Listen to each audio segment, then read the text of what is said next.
Ce Shabbat Bezrat Hashem, c'est la paracha de la semaine de Kitavo. Quand tu viendras. Alors il y a un petit remez, comme on dit à chaque fois un petit remez pour Ouman Rosh Hashanah. Kitavo, Leuman. Et après c'est un thème Nitzavim, Beouman. Vous êtes à Ouman. Azinu. La chauffeur Beouman. Ouais. La réserve. Et Simchat Torah, Sukkot, Kippour. Non. Mais Bekitsour, mes amis, donc ce soir, Bezrat Hashem, dans la paracha de Kitavo, la paracha de la semaine de Kitavo, Moshe Rabbeinu, il est en train de parler avec le Ham Israël plusieurs mitzvot qu'il faudrait accomplir quand on viendra Kitavo à où en Eretz Israël. Et la première mitzvah qu'on parle dans la paracha de la semaine, on parle de la mitzvah de Bikurim. Bikurim. C'est quoi Bikurim? Des fruits. La première récolte des fruits. Le premier fruit qui sort bien mûr dans l'arbre, qu'est-ce qu'il faut faire? Il faut prendre un fil rouge, le fermer, c'est-à-dire l'enrouler dans le fruit, encore quand il est dans l'arbre, et dès qu'il commence à mûrir, etc., tu le prends et tu le donnes, tu l'as amené à Shavuot, ou en fait tu l'as amené quand tu voulais, tu as emmené tous les nouveaux fruits que tu avais. Et ça c'est la mitzvah de Bikurim. C'est une mitzvah qui est très très très importante. Aujourd'hui, comme il n'y a pas le Bet Amikdash, comment on fait mitzvah de Bikurim? Non, il y a aussi Maaser. Mis à part Maaser, il y a Bikurim. C'est deux choses différentes. Aujourd'hui, Bikurim, on ne sait pas ce que c'est trop. Pourquoi? Parce que il n'y a pas le Bet Amikdash. Le Maaser, on doit donner jusqu'à aujourd'hui. Mais Bikurim, il n'y a pas. Alors comment on fait? Comment on pourrait appliquer aujourd'hui la mitzvah de Bikurim? Je répète, Bikurim, c'est quoi? C'est les premiers fruits qui sortent de l'arbre. Le premier fruit qui sort de l'arbre, il est pour le Kodesh. Seulement le premier d'un. Ouais. Trouma. Non, Trouma, c'est une autre chose. C'est ce qu'il a dit, tu donnes au Cohen. Tu dois donner au Kohen. Mais le problème, c'est que qu'est-ce qu'on fait aujourd'hui? Aujourd'hui, on ne donne pas au Kohen. Parce qu'il fallait, non, même pas. Ça, c'est Maaser, ça, c'est Trouma.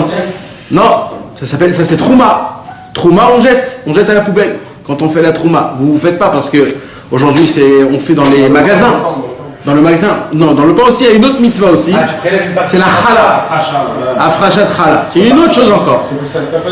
C'est aussi une trouma, mais c'est une trouma d'afka pour le pain. Il y a aussi la trouma spéciale pour les légumes et les fruits. Tu comprends? Mais à part tout ça, il y a aussi Bikurim, qui vient du mot Bechor, premier-né. Comme on fait le Pidyon à Ben, le premier-né, pareil, on fait la première récolte, premier fruit. C'est quoi la racine de cette mitzvah? La racine de cette mitzvah, c'est très sympathique. La racine de cette mitzvah, c'est comme on plante un arbre. Combien de temps ça prend pour que l'arbre il grandit, qu'il fait sortir des fruits? 3 ans. Ça prend beaucoup de temps. 3 ans. Il y a des arbres où ça prend très longtemps. Il y a le caroubier, par exemple. Ça prend du temps, tout ça.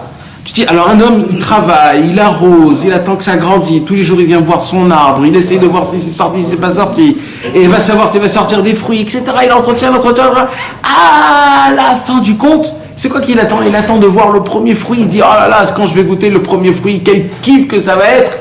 Et là, la Torah, elle vient, elle dit, non, premier, il est à moi. La Torah, c'est quoi la racine de cette mitzvah? La Torah, elle nous apprend, sache, le plus beau et le plus bon, c'est pour Hachem, pas pour toi. Parce que Hachem, il te donne déjà tout. Alors toi, ce que tu peux lui rendre, c'est ton plaisir, ton désir. Le premier, le plus beau et le plus bon, donne-le à Hachem.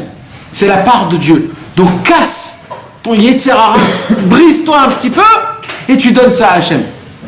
Tu t'imagines, c'est une mitzvah qui est énorme. Alors la question la plus grande, comment on peut appliquer aujourd'hui Bikurim? Il n'y a pas de Bet Amikdash, on ne sait pas. Alors il y a écrit dans les livres, Rabbi Nathan, Rabbeinu il dit dans le Sefer Amidot, c'est un grand chidouche mes amis. Parce qu'il y a écrit énormément de choses dans la mitzvah de Bikurim. Vous savez qu'est-ce qui se passait quand on faisait la Bikurim? Quand on faisait Bikurim, c'était toute une cérémonie. Il fallait faire Vidui Dvarim. Il fallait arriver au Bet Amikdash et dire voilà, Kadosh Baruch Hu, je suis reconnaissant que tu m'as fait faire sortir d'Égypte, je suis reconnaissant que c'est toi qui me donnes la vie, qui me donne tout, et je te donne et je fais vidouille. On doit faire vidouille. Maintenant, rien à voir, c'est rien à voir, mais c'est la mitzvah comme ça. Vidouille avant de faire le mitzvah de Bikurim. Eh bien, Rabbi Nachman de Breslev, il dit dans Sefer Amidot, il a écrit ça tout petit quand il avait l'âge de 6 ans. Il dit, Rabbi Nachman de Breslev, on peut aujourd'hui faire la mitzvah de Bikurim quand on donne un cadeau à un tzaddik. Quand on donne un cadeau à un tzaddik, c'est compté exactement comme si que tu fais la mitzvah de Bikurim. Parce que le Kohen, il est équivalent au tzaddik. Parce que c'est quoi le Kohen? Le Kohen, c'est le prêtre. Le Kohen, c'est le préféré du Ham Israël. C'est le pur. C'est le ouais. Alors, et c'est quoi qui ressemble au plus le Kohen? C'est le tzaddik. Le tzaddik, il est pur, il est comme il faut, etc. Donc quand tu donnes... C'était pour le Kohen ou c'était pour Hachem à la fin? Non, toi tu devais le donner au Kohen. Mais c'est pas le Kohen, il ne le mange pas. Parce qu'après, le Kohen, il faisait avec ça ce qu'il faisait dans le Beth Amikdash. Mais, pas obligatoire. C'est pas une mitzvah. Pas une mitzvah spéciale de manger la Bikurim. S'il voulait, il mangeait. S'il voulait, il faisait ce qu'il voulait avec le Kohen. Mais ça devait être dans le temple. Dans le temple. C'est quoi un cadeau au tzaddik? Est-ce qu'on peut donner tout? Quand tu lui achètes des chaussures, tu lui achètes un gâteau. Ben, pas de ça, moi. Non, pourquoi je dis ça, Dafka? Parce qu'un jour, il y a une très belle histoire. Un jour, il y avait un ami à nous qui s'appelait Nachman Benita. Et un jour, il a lu... Hein? Oui, bien sûr. Et un jour, lui, il a lu dans Sefer Amidot que celui qui donne un cadeau au tzaddik, c'est compté comme si qu'il faisait des bikurim. Il a dit, oh là là, il a écrit plein de choses sur la mitzvah de bikurim. Voilà, une solution. Qu'est-ce qu'il a fait? Il est parti acheter un très très bon gâteau. Un vrai gâteau, pas stam, un vrai... Et il a dit, je vais le donner en cadeau à Rabbi Israël. Comme ça, il a dit. Alors il vient comme ça, il vient pour acheter le gâteau. Et... Israël, il était vivant ou ça? Ouais, vivant. C'est quand à l'époque, quand il était vivant. Alors il vient pour acheter le gâteau, il monte dans sa voiture, il met le gâteau dans sa voiture, et il roule vite. Le gâteau, il tombe, il s'écrase complètement. Il s'est dit, oh là là, quel dommage, j'étais déjà arrivé. Il a dit, ben non, je suis obligé d'aller faire cette mitzvah. Il est reparti. Il a acheté un deuxième gâteau. Et il a bien rangé pour pas qu'il y ait de problème, etc. Il revient chez Rabbi Israël. Il frappe à la porte. Il dit, ah voilà, bah, au Rachel, maintenant je vais donner. Il marche dans la maison. Imagine-toi, il y a un enfant qui passe.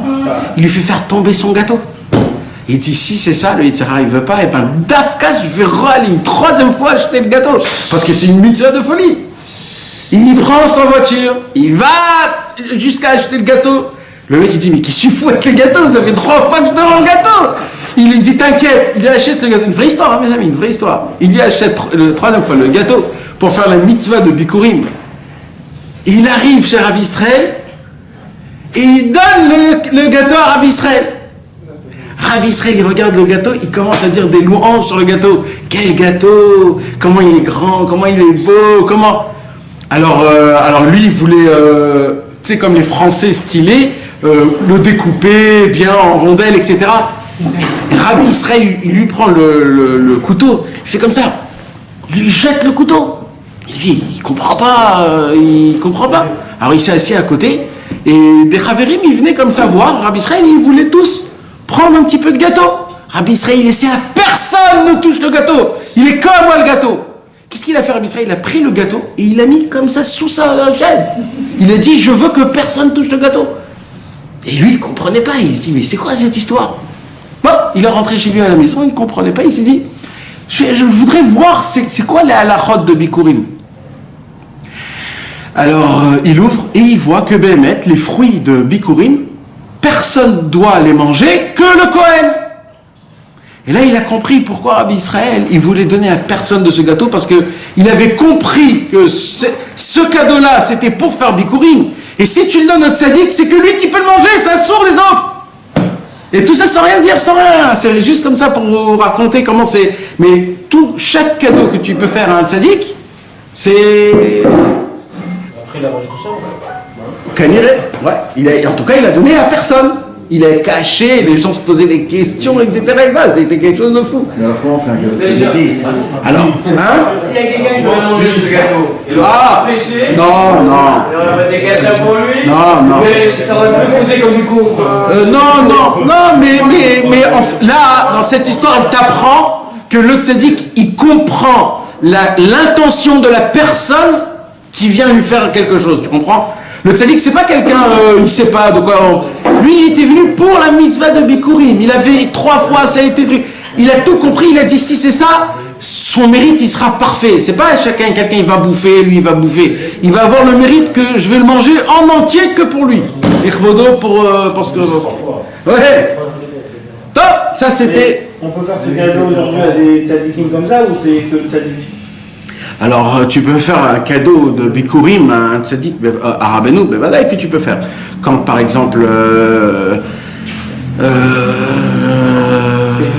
Quand Chazvé Shalom, t'as failli avoir un accident ou quand t'as fait un accident, tu peux faire un Séouda au nom du tzaddik, non pour eux. ça c'est un remerciement. D'accord? Ça, c'est pas pareil. Un cadeau, c'est, voilà, je t'aime. Je te fais un cadeau. Comme tu veux, il n'y a pas de... Ah, quand on faisait ça? Non, la Séouda, c'est. Ah, la Séouda. Une fois ou chaque année? Genre, juste après l'accident. On va faire tous les mois, Je sais pas. C'est quand vraiment tu le ressens. Vraiment quand tu le ressens. C'est pas standard. C'est sûr que Béhémet, c'est un vrai miracle qu'on vit tous les jours, Béhémet. Mais quand il s'est passé un vrai miracle, il faut être reconnaissant envers Akadosh Baruch. Alors maintenant, c'est quoi la question? Comment on peut faire un cadeau? Comment on peut faire le cadeau à un tzaddik? Alors déjà, une des choses, moi je crois, peut-être je me trompe, mais moi je crois que toutes les personnes qui représentent le tzaddik, si tu leur fais des cadeaux, c'est compter aussi un petit peu pareil. Parce qu'on est attaché au tzaddik. Tu comprends? Et tu le donnes plus, pas parce que c'est ton copain, plus parce que c'est... Ouais. Maintenant, il y a des façons de faire des cadeaux au tzaddik. Faire venir quelqu'un au man. Bevadaï.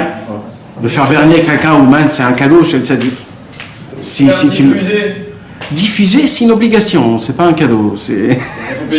Nachon, mais tu sais ce que c'est un cadeau? Un cadeau, c'est quand tu donnes quelque chose sans attendre de lui rien du tout. Tu lui fais un cadeau mamache que parce que tu l'aimes, parce que tu sais pas. C'est ça un vrai cadeau. C'est pas je t'ai ramené quelqu'un, fais-moi s'il te plaît. Si tu arrives vraiment à faire quelque chose, même que dans le ciel tu es prêt à ne pas recevoir le mérite, ça c'est un cadeau. Le parrainage, ça marche. Le Parrainage. C'est quoi le parrainage? il y avait un chassid Breslev, que ce chassid Breslev là c'était un chassid Breslev qui, à l'époque, je parle d'il y a 100 ans, c'était quelqu'un qui était très simple, très simple. Il habitait en Ukraine et il comprenait même pas l'hébreu, c'est-à-dire comme nous aujourd'hui quoi. Il comprenait même pas l'hébreu, il savait parler que en ukrainien ou que en yiddish. Il comprenait rien, il savait rien. Et il s'est rapproché de Rabbi Nachman, et depuis qu'il s'est rapproché de Rabbi Nachman, toute sa vie a changé en bien, il est devenu quelqu'un de bien, etc. Il était tellement reconnaissant envers Rabbi Nachman. Il habitait à Ouman, il disait comment je peux le remercier, comment je peux lui rendre un minimum de remerciement du cadeau qu'il m'a fait, que Baruch Hashem, je connais des gens comme ça, etc. Alors il s'est dit, puisque je comprends rien et je connais rien, il y a le seul livre qui est écrit en yiddish, c'est les contes de Rabbi Nachman de Breslev. Ils sont écrits aussi en yiddish. Alors il a dit, puisque c'est que ça que je comprends de Rabbi Nachman, tous les matins avant d'aller au travail, il allait à la tombe de Rabbi Nachman de Breslev et il lisait une histoire. Et il disait, maintenant Rabbi Nachman, avec cette histoire, je te la donne en cadeau. Je ne veux pas recevoir de rien du tout. Et avec ça, fais ce que tu veux. C'est pour toi. Et comme ça, il a fait tous les jours de sa vie. C'était un cordonnier. Tous les jours de sa vie, il allait le matin, il lisait un conte. Il les avait terminés, je ne sais pas, peut-être 100 fois. Parce qu'il y a 13 contes. Il allait y terminer un conte, il disait, ça c'est cadeau à toi, Rabbi Nachman, pour remerciement que tu m'as... Donc il y a aussi ces possibilités-là de venir et de dire, voilà, Rabbi Nachman, voilà, tu lui offres quelque chose, c'est en remerciement de la bonté que tu as eu de me faire. Et ça, c'est compté, mamash, comme une mitzvah de Bikurim, donc c'est quelque chose d'énorme. Mais mis à part ça, mes amis, dans la paracha Kitavo, c'était pas... Ça, c'est parce qu'on a... Ouais, c'est... Mais moi, ce que je voulais parler ce soir, c'est un autre truc complètement, mais qui touche un petit peu, mitzvah de Bikurim. Dans notre paracha de la semaine, il y a un truc un peu spécial. Que c'est pour cela qu'il y a des gens qui, malheureusement, ne veulent pas venir Shabbat à la synagogue, entendre la Torah, cette paracha-là. C'est des imbéciles nés complètement. Exactement. Dans la paracha de la semaine, alors tout le monde dit qu'il y a des malédictions. Mais il y a aussi les bénédictions. Ça, tout le monde oublie. Il y a les klalotes, mais il y a aussi les brachot.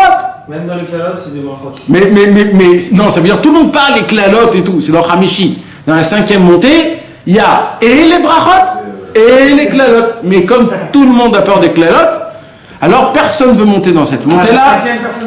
Personne ne veut rien faire, personne. Toi, tu montes, toi? Moi, je monte, c'est la Torah Akdosha. Mais attends, tu verras, on va parler de ça. C'est ma bar mitzvah, ça.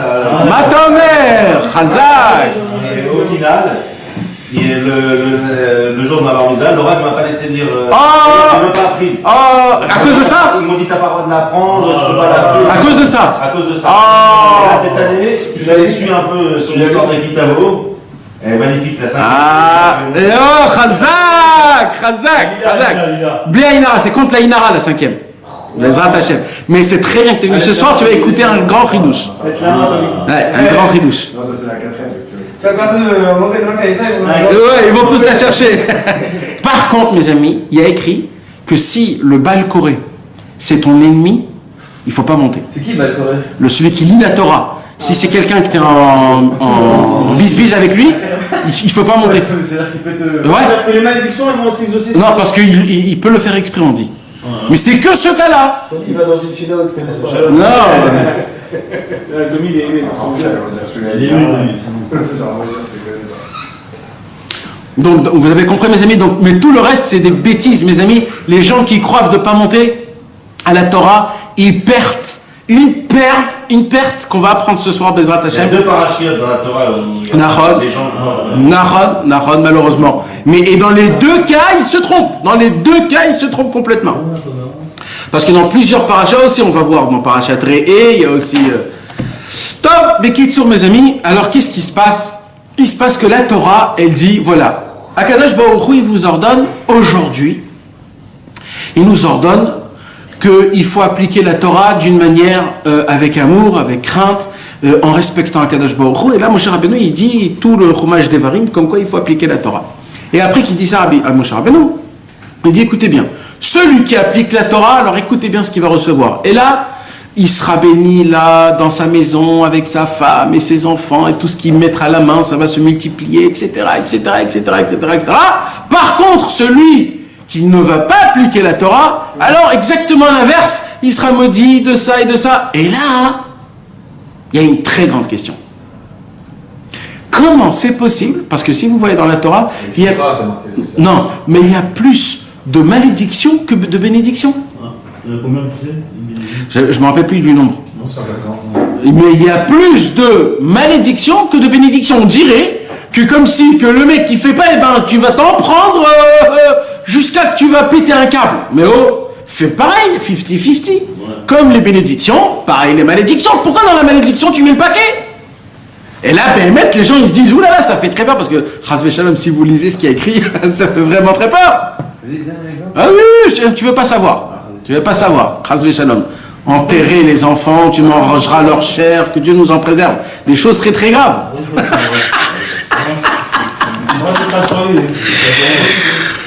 Mais ne vous inquiétez pas, mes amis. Ne vous inquiétez pas. Maintenant, le plus beau de tout ça, je continue ma question. Le plus beau de tout ça, c'est quoi? C'est qu'à la fin des bénédictions et des malédictions, il y a un pasouk exceptionnel qui rechamboule tout depuis le début. Tout. Je vais vous le lire parce que je suis obligé de vous le lire. Dans Hamishi ou dans toute la Torah? Hamishi. Ça veut dire, jusqu'à maintenant, on a compris que quoi? Que celui qui applique la Torah, il est béni, celui qui n'applique pas la Torah, il est maudit. Et là, on te fait montrer comment tu es maudit. Tu dis, oulala, la rasera, je vais tout appliquer la Torah. Mais le problème, c'est que dès qu'il termine les malédictions, il dit un pasouk où il te remet en question sur tout. C'est quoi? Je vais vous le lire. Alors, il y a écrit comme ça, écoutez bien. Vayu becha leot ou les mofet ou bezarecha donam, terminé. Tachat asher lo avadeta et Hashem Elohecha besimcha ou betuv levav. Tu veux savoir pourquoi tu vas être maudit? Pas parce que tu n'appliques pas la Torah. Si tu n'appliques pas la Torah, il n'y a que toi qui es perdant. Hachem, on a déjà parlé trop de ça. Il n'y a que toi qui es perdant. Mais tu veux savoir pourquoi tu vas être maudit? Parce que tu n'as pas servi à Kadosh Baruch Hu avec joie et un bon cœur.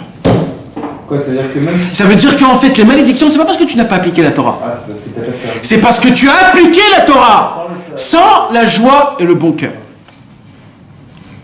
Et vous imaginez, mes amis, qu'est-ce qu'il nous demande notre Dieu? Ça veut dire quoi? Il te dit pas fais ou fais pas. Il te dit fais, mais joyeusement. Ouais, genre ne fais pas comme un robot automatiquement. Voilà, mais tu t'imagines qu'il te harcèle avec coup de couteau si tu le fais pas avec de la joie? Mais attends, c'est pas un peu exagéré d'après vous, mes amis?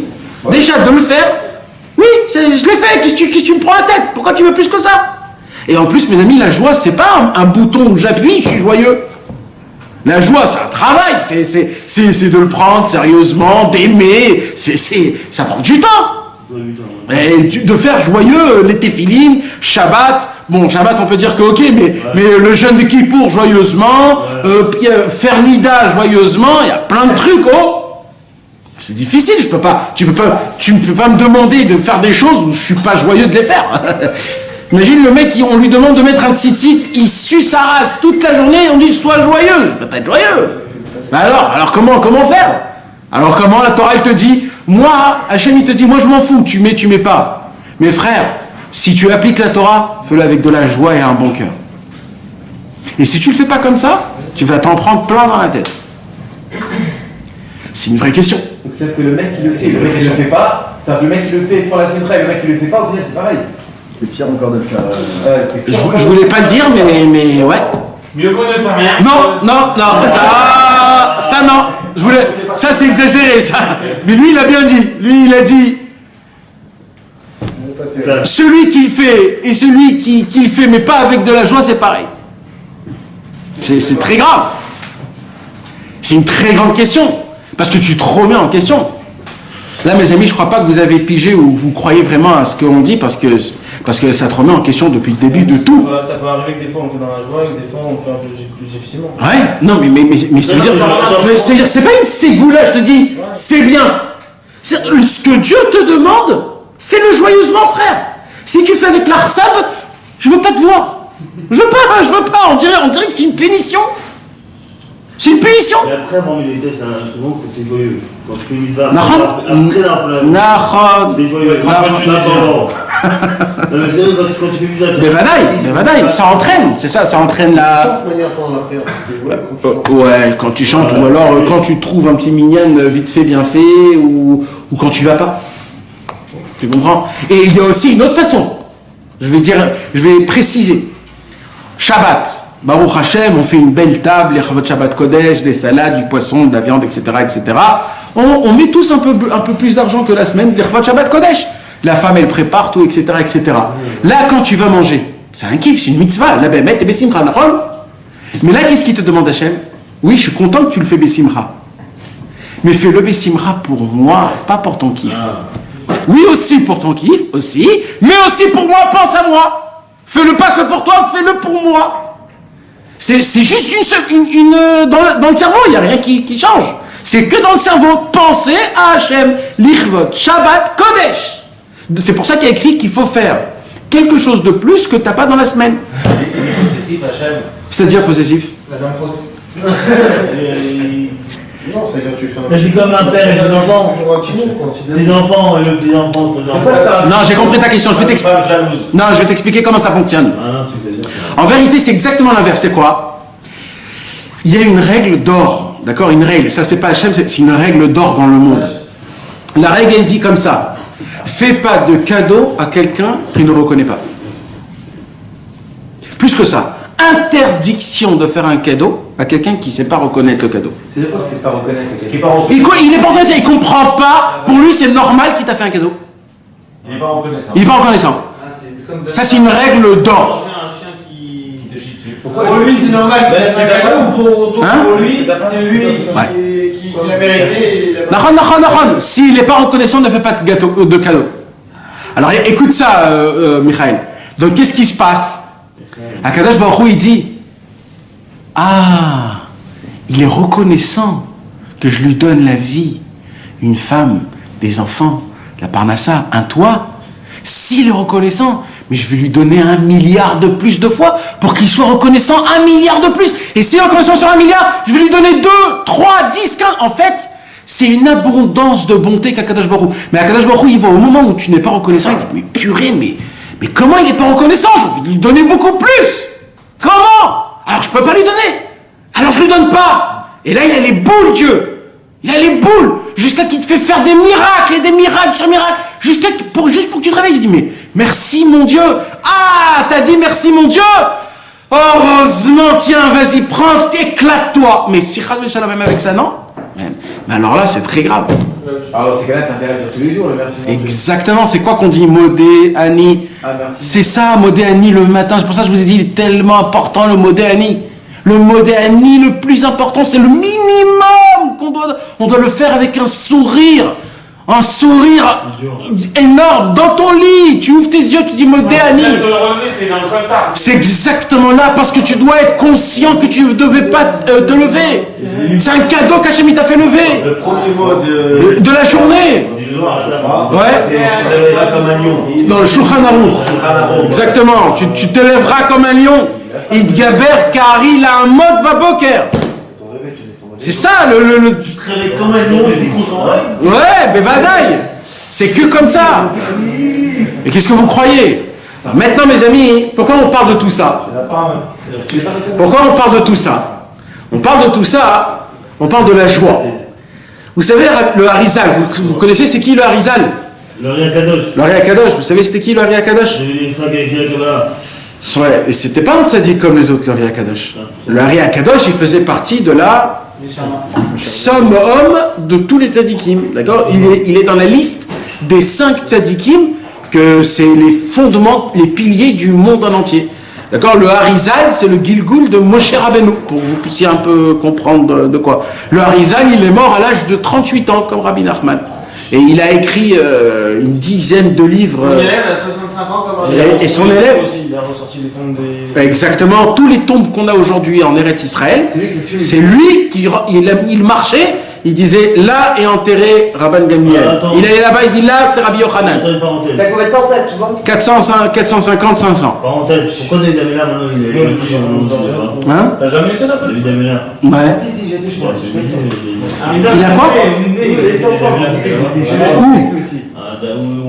Ah ben Vadaï qu'il est là-bas. J'ai fait du tour avec ça, il y a Nachon, mais tous les rois ils sont là. Shlomo Amelech il est là-bas aussi.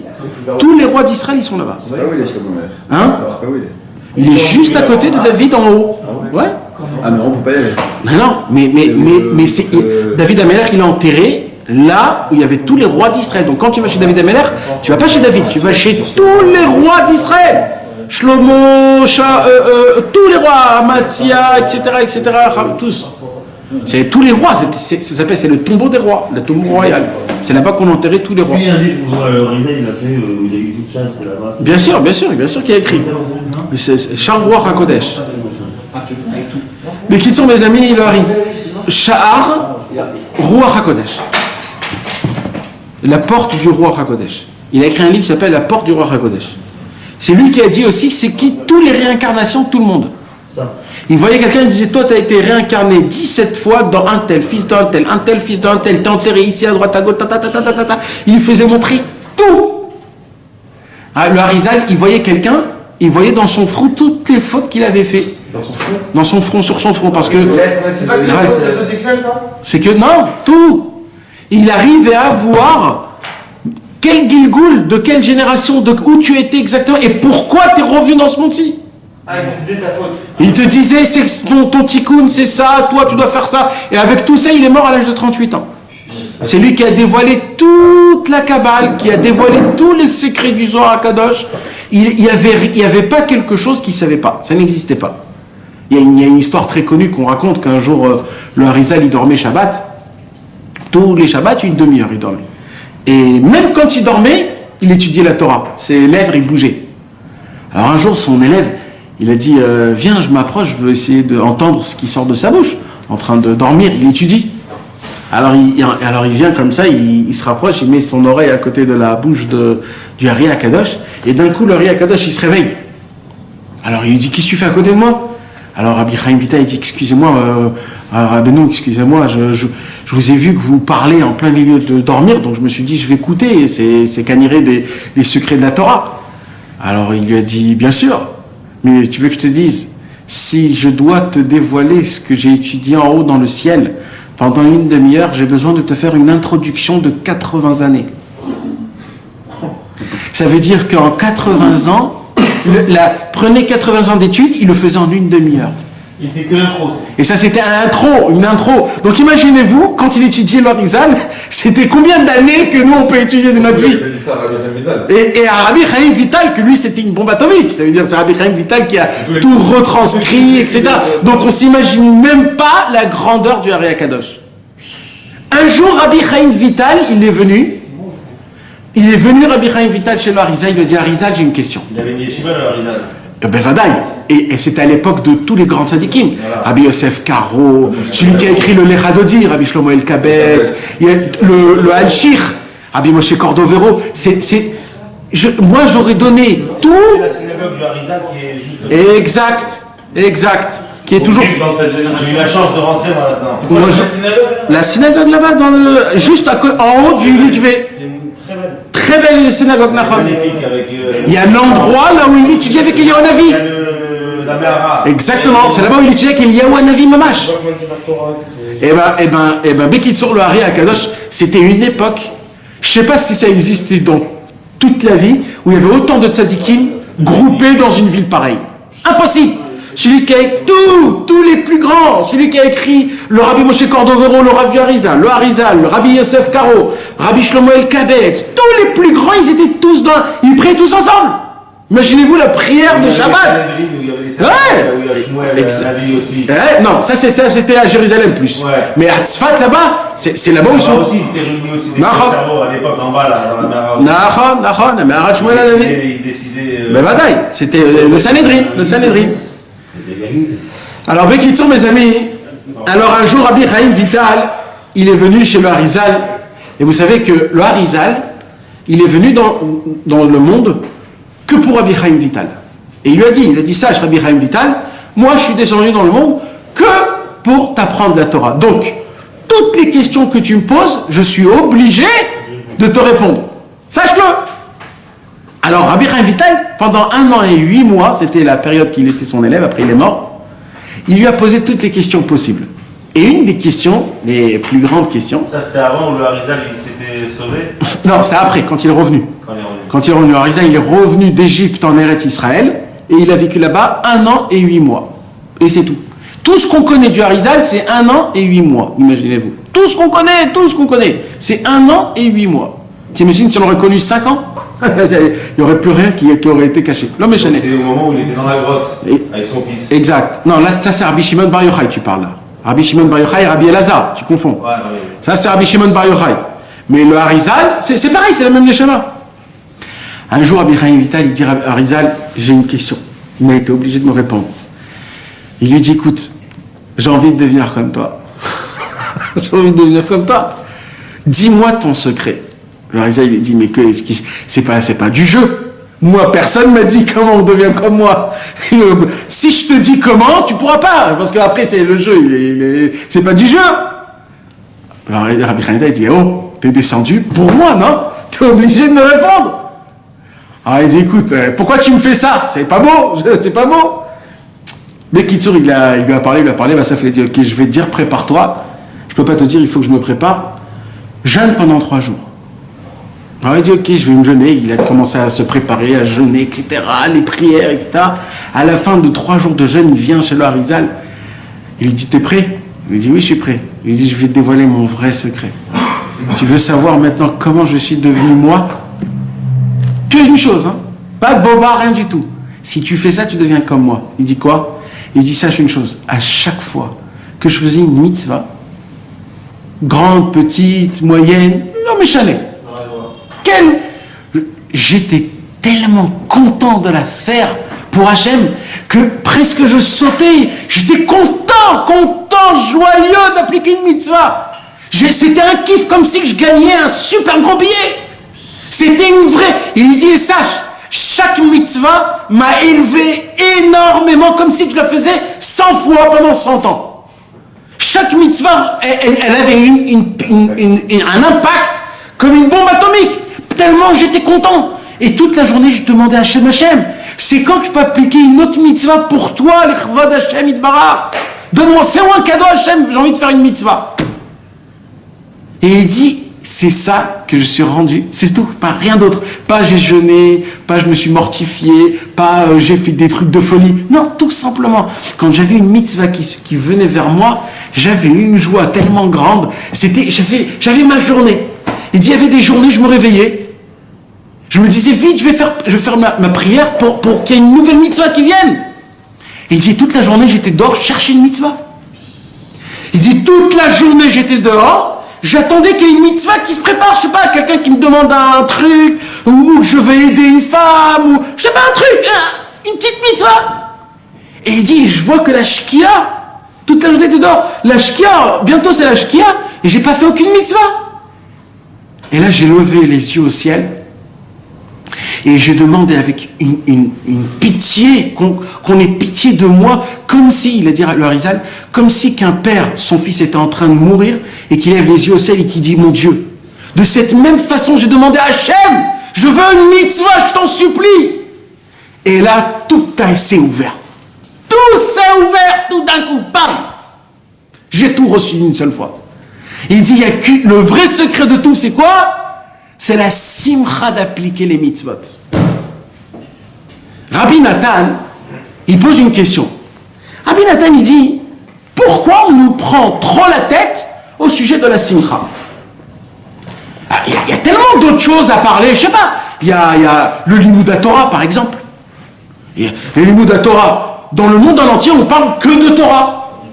On n'entend pas dans le monde en entier parler de la simcha, ou pas? Tous les rabbinim, quand ils vont te faire une dracha, c'est sur quoi? Renforcez-vous, mes amis, essayez d'étudier, essayez d'appliquer, etc. Étudier. Oui, Bevadaï, c'est tov, Bevadaï que c'est tov. Mais on n'en parle pas comme chez Rabbi Nachman de la simcha, jusqu'à aller voir que Rabbeinu, il a dit, mitzvah, gdola, liot, besimcha, tamid, tout le temps. C'est une mitzvah gdola. Vous savez, sur 3 choses, Rabbeinu, il a dit, mitzvah gdola. Sur 3 choses. Sur la simcha, sur la simcha et sur la simcha. L'emplacement. C'est tout. Dans tout le Likutei Moharan. Pourquoi tu précises 3 choses? Parce qu'il n'y a que ça. C'est qu'il n'y a que ça, mon ami. Mitzvah gdola, t'imagines? Mais il faut le faire dramatique pour qu'on puisse le comprendre. D'accord? Imagine-toi, on te dit, il y a un super tzaddik de folie qu'il n'existe pas deux au monde comme lui. Mais pour ça, il faut payer le prix fort pour aller chez ce tzaddik-là. On te dit, écoute, il n'y a pas de question, c'est le vrai de vrai. T'es prêt à payer tout? Ou pas? On te dit, il y a Moshe Rabbeinu, il est caché dans une grotte. T'es prêt, tout de suite, tu fonds, tu t'en fous du monde entier. Maintenant, jusqu'à que tu arrives là-bas, on te dit, prépare-toi, tu dis tout ce que vous me disiez, je le fais. Et dès que tu rentres, imagine-toi que Moshe Rabbeinu, il te regarde droit dans les yeux, il te dit, j'ai un conseil qui est fait que pour toi, mais toute ta vie tu dois l'appliquer. Sois Bessimcha. On va dire quoi? C'est ça, c'est tout? Je croyais que tu allais me dire de tourner 3 fois en rondelle, cracher, faire comme ça. Mais non frère, c'est aussi pas shoot que ça. C'est aussi simple que ça. C'est quoi le secret de la joie, mes amis? C'est quoi la joie? C'est de boire et de se saouler la gueule, c'est pas la joie. C'est pas ça. La joie c'est quoi? De raconter des blagues et de pisser de rire, c'est pas ça la joie. Ça c'est rigoler. C'est vrai que la rigolade emmène la joie, ben vadaï, je dis pas que non. Mais La sensation de joie. c'est quoi la joie? Faire du bien autour de ça. Non, ça c'est. C'est quoi? C'est l'initiale de Shulchan Aruch. Nahon, Shulchan Aruch, Mikveh, Chatzot, Itbodedut. Ça c'est Simcha. C'est les 4 choses que si c'est Rabbi Nathan, il te dit, si tu appliques ça, frère, tu seras joyeux toute ta vie. C'est quoi les 4 choses, vas-y? Shulchan Aruch, étudie un peu de Shulchan Aruch tous les jours. Mikvé, Chatzot et Idbo des doutes. Mais en tout cas, c'est une promesse. Alors, attendez mes amis, ça ne veut pas dire que celui qui ne fait pas ça... C'est 4, quoi, tu peux en faire 3 par exemple. Oui, mais viens, on parle dans la racine, d'accord, de base. C'est quoi la simcha? Bémet. C'est tout pour le bien. Attends, c'est un secret énorme ça, parce que si on sait ce que c'est la simcha, mais vous imaginez, attendez, là je crois qu'on ne sait pas, là c'est un mauvais reconnaissant. Je vais vous expliquer de quoi on va parler ce soir, mes amis, pour que vous puissiez apprécier de quoi on va parler ce soir. On a chacun notre vie, chacun on a des problèmes, d'accord? Des problèmes des fois durs, des problèmes moins durs. Il y a des problèmes où ils te prennent la tête et des problèmes qui te prennent moins. Mais on a tous des problèmes. Vous vous imaginez qu'il y a un tzaddik qui a dit, écoutez les gars, je vais mettre fin à tous vos problèmes. Qui n'est pas prêt d'aller chez ce tzaddik pour entendre le conseil qu'il a à nous donner? Qui n'est pas prêt? Rabbi Nachman de Breslev, il vous dit, soyez joyeux. Mais moi j'ai une question à Rabbi Nachman. Je lui dis, mais Rabbi Nachman, si j'avais $1 million avec une belle maison, que j'ai pas besoin de payer le loyer, et que j'avais mes enfants tout bien encadrés comme il faut, avec une femme comme il faut, etc., etc. Alors ok, je suis Bessimcha. Mais tu me demandes d'être Bessimcha, mais quand j'ai une belle vie, je suis Bessimcha. Si j'ai des problèmes, pourquoi tu veux que je sois Bessimcha? Pour quelle raison? Comment tu... Non, mais pour quelle raison? Pas comment? Viens, Bichlal, pour quelle raison? Pourquoi? Parce que j'ai pas un sou, je vais être Bessimcha? Parce que soi-disant je suis ici, en Israël, il y a la mer, je suis Bessimcha, mais soyez des gens normaux les gars. Je suis Bessimcha quand je dois être Bessimcha. Tu vas pas me dire d'être Bessimcha pour rien. C'est comme si tu dis demain, fais une fête comme si que tu te maries. Mais non, je me marie pas, je fais pas une fête. C'est quoi? Pourquoi être Bessimcha? Et en plus il me dit Tamid, ça veut dire Tamid, ça veut dire on ne teste pas le choix. C'est bien, c'est pas bien, d'entre ça, on ne teste pas le choix. Et pire que ça, il te dit la plus grande avéra dans la Torah, la plus grande avéra, c'est la tristesse et quand tu fais pas de bon cœur. La plus grande avéra, mes amis. Mais comment? Ça veut dire c'est quoi la logique qui se cache derrière? Il pose la question à Rabbi Nathan. Et Rabbi Meir, il a fait tellement de ça un point essentiel. Rabbi Nathan, il a dit, je vous permets de raconter des blagues. L'essentiel, c'est que vous avez toujours le sourire dans votre bouche. Il a dit, je vais même aller plus loin que ça, il dit Rabbi Nathan. Si vous sentez que vous avez un coup de rasra, fais des grimaces, fais des folies, fais le clown, il dit Rabbi Nathan. Mais vous savez, c'était qui Rabbi Nathan, les gars? Rabbi Nathan, c'était la perfection. Vous savez pourquoi c'était la perfection? Son beau-père, c'était un tzaddik, on dit, comme Moshe Rabbeinu. Et son père, multimilliardaire. Ça veut dire il avait la Torah et l'oseille. Rabbi Nathan, il avait la perfection. C'était le seul Rabbi Nathan qu'avant qu'il était avec Rabbeinu, c'était le seul qui avait des boutons en or dans sa veste. Tout le monde le voyait. Il avait des manches en ktifa, je sais pas comment dire, en soie, une sorte de soie. D'Alusha. Il était Rabbi Nathan était très impressionnant. C'était une bombe atomique, Rabbi Nathan. Quand il s'est approché de Rabbeinu, son père, il lui a dit, qu'est-ce que tu fais, etc., dégage de moi. Son beau-père, il lui disait, mais oh, on l'a jamais vu. Qu'est-ce qu'il dit ton Rav? Il dit, Rabbeinu, il a dit, mitzvah gdolad besimcha tamid. Il a commencé à rigoler. Il a dit, c'est ce qu'il dit ton Rav, qu'il faut être joyeux, mais il parle pas un peu de Torah, ton Rav. Et Rabbi Nathan, il s'est tu. Eh bien, mec, on comprend pas. C'est quoi, c'est ça, Rabbeinu? C'est autant ça important, la joie, mais de la joie de quoi exactement? C'est quoi le Inyan? Eh bien, Rabbi Nathan, il dit, moi, je suis très bien placé pour vous répondre. Il dit Rabbi Nathan. Parce que Rabbi Nathan, il en a passé dans sa vie, lui. Il a eu des très, très, très, très grandes montées.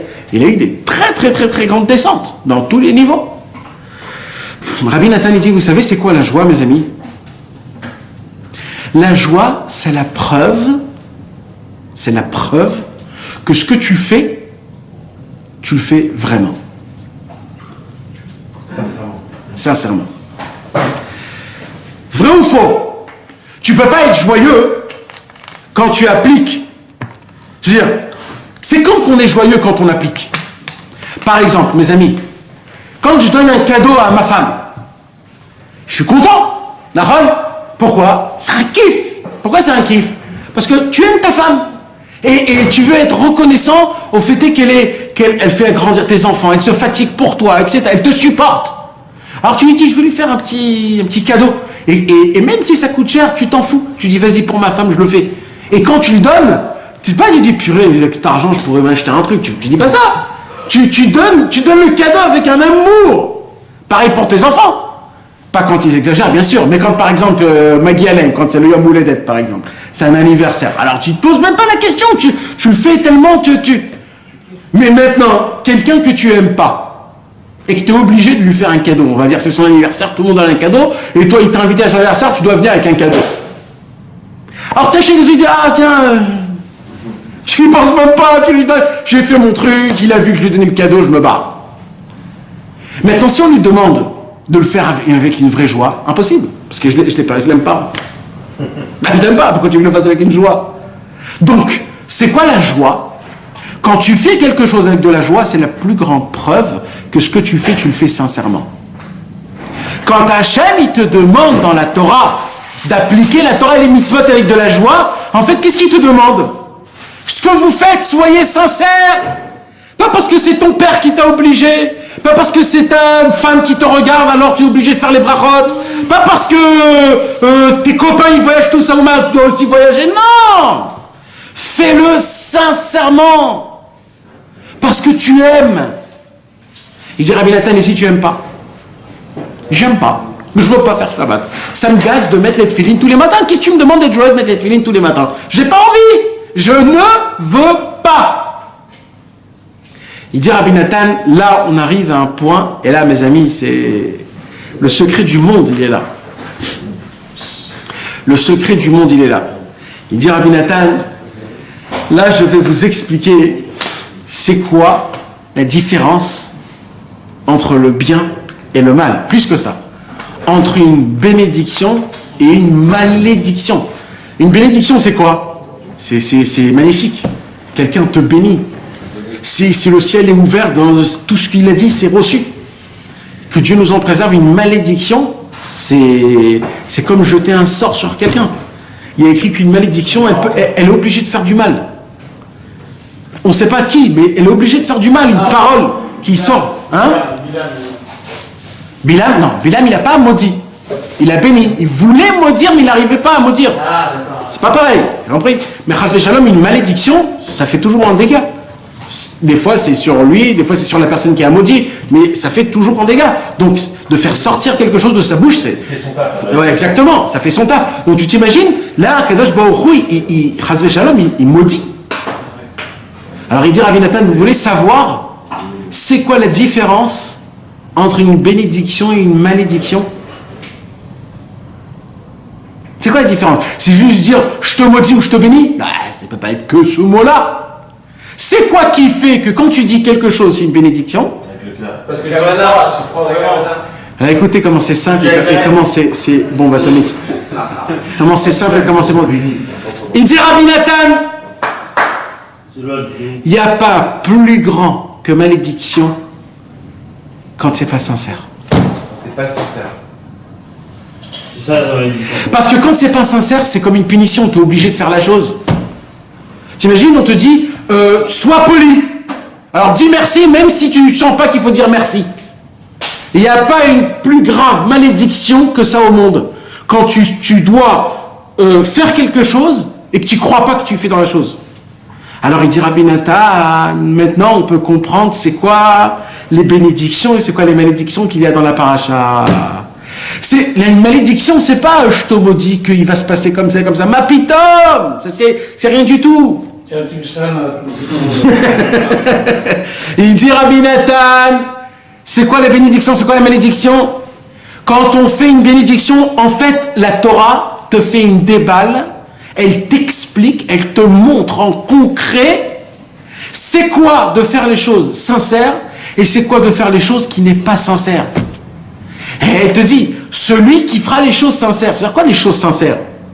Qui croit dans ce qu'il fait. Qui essaie de chercher pourquoi on doit faire ça. Pourquoi dans la Torah il y a écrit qu'il faut mettre les téphilines?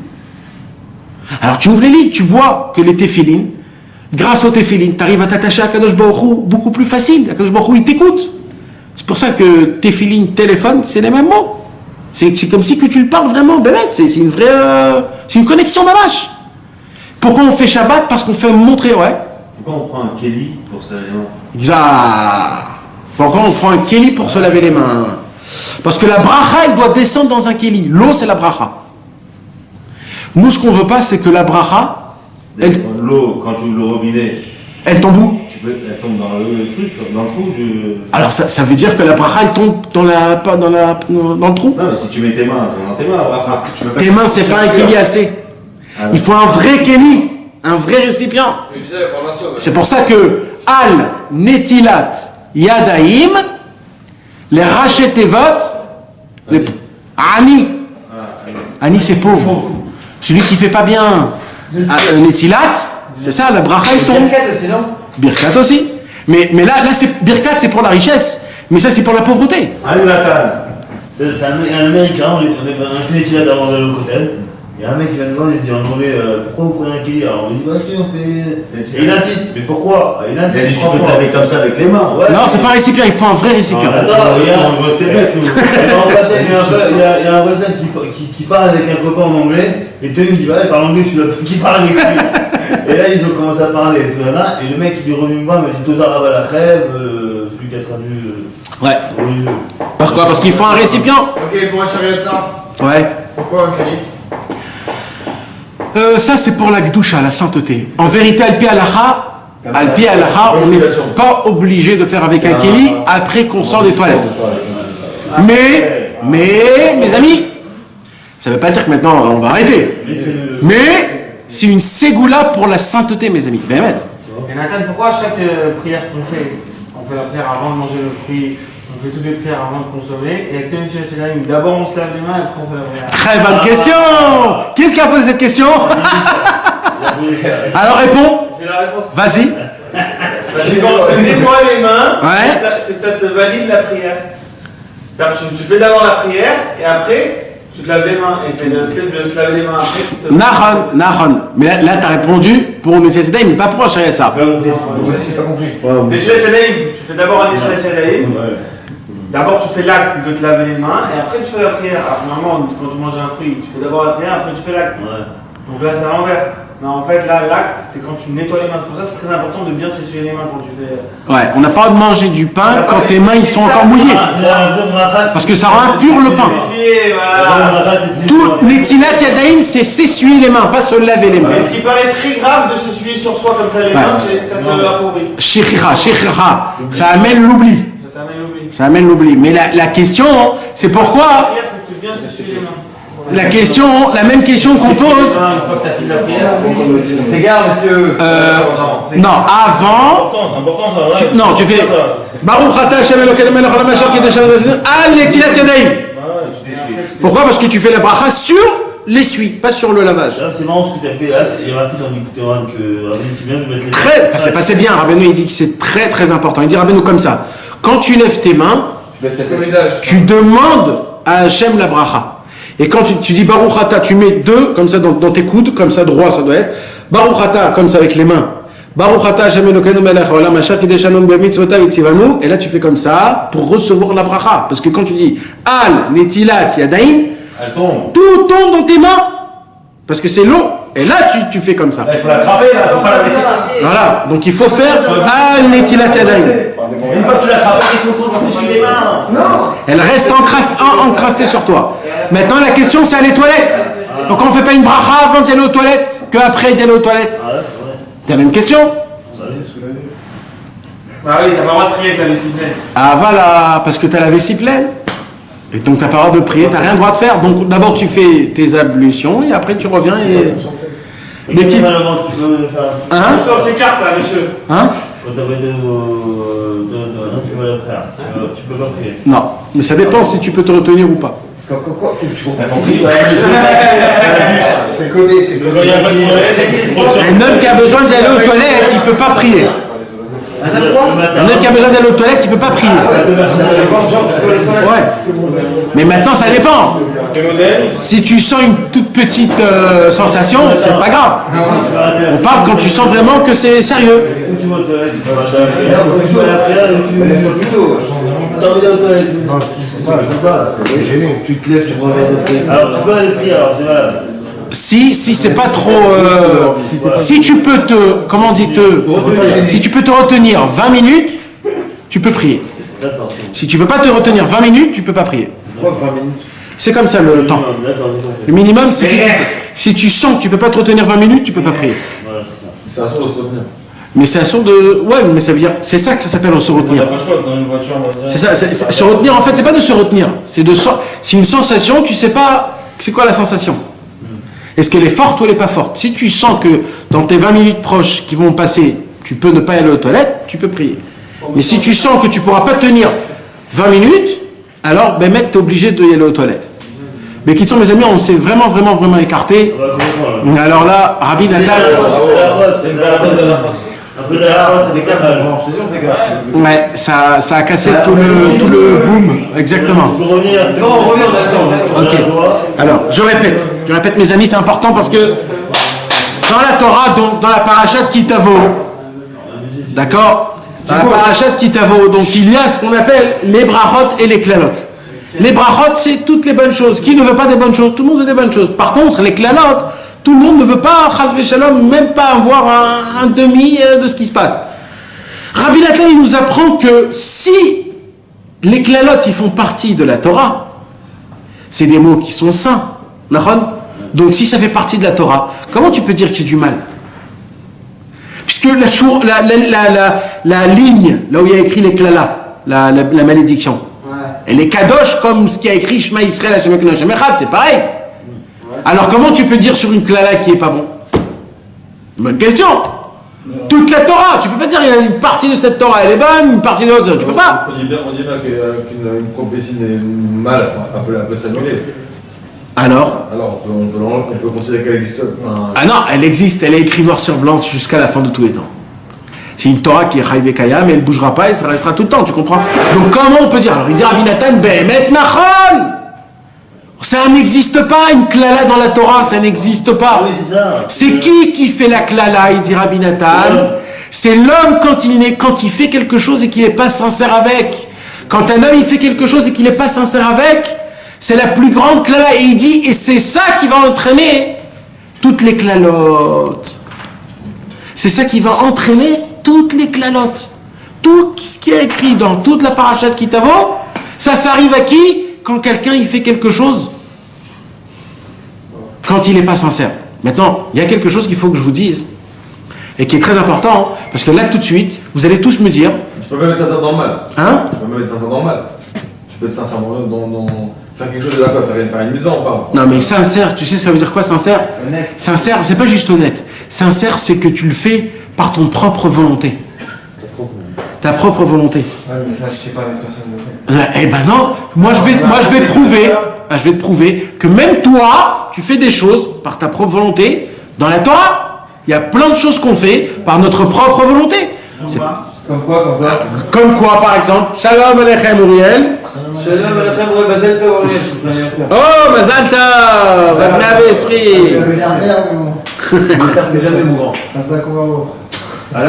Alors comment, par exemple, il y a beaucoup de choses qu'on fait avec une bonne volonté. Shabbat. Non, Shabbat. Non, pas qu'une volonté. Ah si, tu vas faire les cours, tu pisses. Non, mais pour Shabbat, il faut appliquer aussi les halachot de Shabbat. Si tu n'appliques pas les halachot de Shabbat, alors c'est... Tu fais les vidéos, c'est sympa. Non. Il y a des choses qu'on fait. Quand par exemple, on fait, on va dire... Ah ouais, c'est dur comme exemple. Et pourtant, je suis sûr qu'il y en a énormément. Bevadaï, c'est mon frère. Bon, prochain. Nachon? Normalement, ça doit te faire du mal, une tzedaka. Pourquoi du mal? Bah, ça te fait du mal de faire sortir de l'argent que tu as travaillé dessus. Ben oui, tu as travaillé, et je dois le donner à quelqu'un d'autre. Mais en même temps, comme tu dis, quand tu es content de faire un cadeau, si tu n'as jamais fait quand tu fais une tzedaka. Nachon. Ouais, Mais moi je te parle plus que ça. Il y a des choses des fois qui sont quand on veut faire les choses bien. Alors on me demande comment il faut faire. Et c'est comme ça qu'il faut faire ou c'est comme ça? J'ai bien fait les choses. Pourquoi tu es aussi à demander si je fais bien les choses ou pas? C'est parce qu'il y a quelque chose envers toi. Tu sens que on voit que quand on fait des péchés, on se sent mal. Pourquoi tu te sens mal? T'as fait quelque chose que tu avais envie. Pourquoi tu te sens mal? Makara! Si tu voulais pas, tu le fais pas. Pourquoi? Tu l'as fait, c'est que tu avais envie. Pourquoi tu te sens mal? C'est la plus grande preuve qu'on est attaché à Hachem. Que quand je fais un péché, je me sens mal. Ah, mais comment tu te sens mal puisque tu l'as fait? C'est toi-même qui voulais le faire. Ou tu veux ou tu veux pas. C'est pas toi qui l'as fait sur le moment. Voilà. Donc, c'est la plus grande preuve que tu es attaché à Hachem. Oui, même si tu crois que tu n'es rien, c'est la plus grande preuve que quand tu fais Chas v'Shalom un péché, tu n'es pas content. Et tu sais c'est quoi l'inverse? Combien de fois ça nous arrive de faire une mitzvah et qu'on est content de la faire? Même si ça nous a coûté un peu d'argent. Vous êtes vrai ou faux? Ouais. Si on fait un bon Shabbat par exemple, un vrai bon Shabbat, après Shabbat, qu'est-ce que tu te dis? Oh purée, quel bon Shabbat, voilà, j'ai bien tenu. Comment ça se fait que tu es joyeux d'un coup? Parce que c'était une rasra, ni fumée, ni rien du tout. C'est la preuve que dans ton cœur, tu as de la émouna, t'es attaché à Hachem. Et ça, c'est ta bénédiction. C'est pour cela que quand quelqu'un il applique quelque chose et qu'il fait ça, sans avoir aucune simcha, sans avoir aucune sensation, ça c'est la plus grande malédiction qui puisse exister. Tu es arrivé à un niveau que tu appliques quelque chose sans rien. T'es un robot. C'est pas un robot, tu sais comment j'appelle ça moi? Un esclave. T'es un esclave. Mais ça remet en cause plein de choses. Nahum. C'est mort.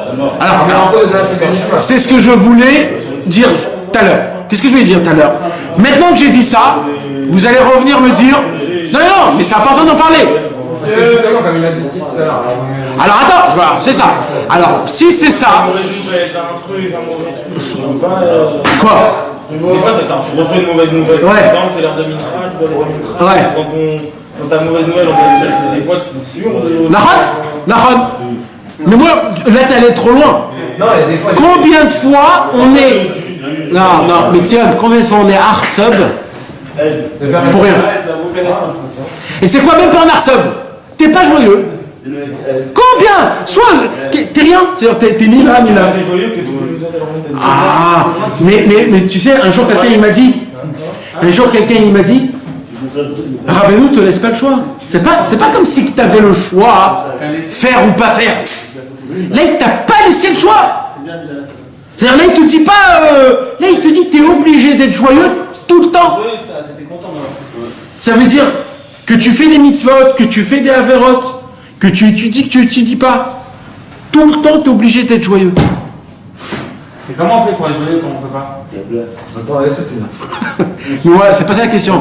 Ah ben il te dit tamid, ça veut dire quoi tamid? Même si, quoi qu'il arrive, c'est-à-dire même si tu viens de faire un péché, tu dois être joyeux. Comment c'est possible? Tu peux pas. Bah oui. Alors avant que je vous réponde à ça, il faut très important que je vous parle d'un sujet là. Parce que quand quelqu'un il va entendre toutes ces paroles, il va se dire, bah si c'est ça, il y a plein de choses que je fais parce que j'ai été obligé, j'arrête. Non, rasvé. Pourquoi pas? Faut pas arrêter, faut les faire dans la joie. Oui, mais c'est pas ça que je vais me dire. Oui, il faut aller plus loin. Il y a plein de choses que je fais et je le ressens pas du tout. Alors quoi, je vais arrêter de les faire? Ben non. Alors, c'est là où tout est. C'est ça, tout le secret. Et c'est sur ça que je voulais parler ce soir, mes amis. C'est très très important qu'on comprenne ce secret qui vaut des millions et des millions. Il dit Rabbi Nathan, la racine de tout, de la raison pour laquelle on doit être Bessimra, parce que tout à l'heure j'ai posé une question. Pourquoi être joyeux, Bichlam? Encore, il y a une simra, je comprends, mais Stam d'être joyeux pourquoi? C'est quoi la raison? Ça fait fou d'être joyeux pour rien. Aujourd'hui, les gens disent ça, mais tu t'imagines un homme qui est tout le temps joyeux, tu t'imagines? Mais il n'y a pas plus beau que ça au monde. Tous ceux qui sont dans l'entourage, ils seront toujours à côté de toi pour être toujours joyeux. Une femme, qu'est-ce qu'elle cherche chez un homme? qui l'a fait faire rigoler. C'est tout le secret du monde, c'est la joie. Femme qui rit.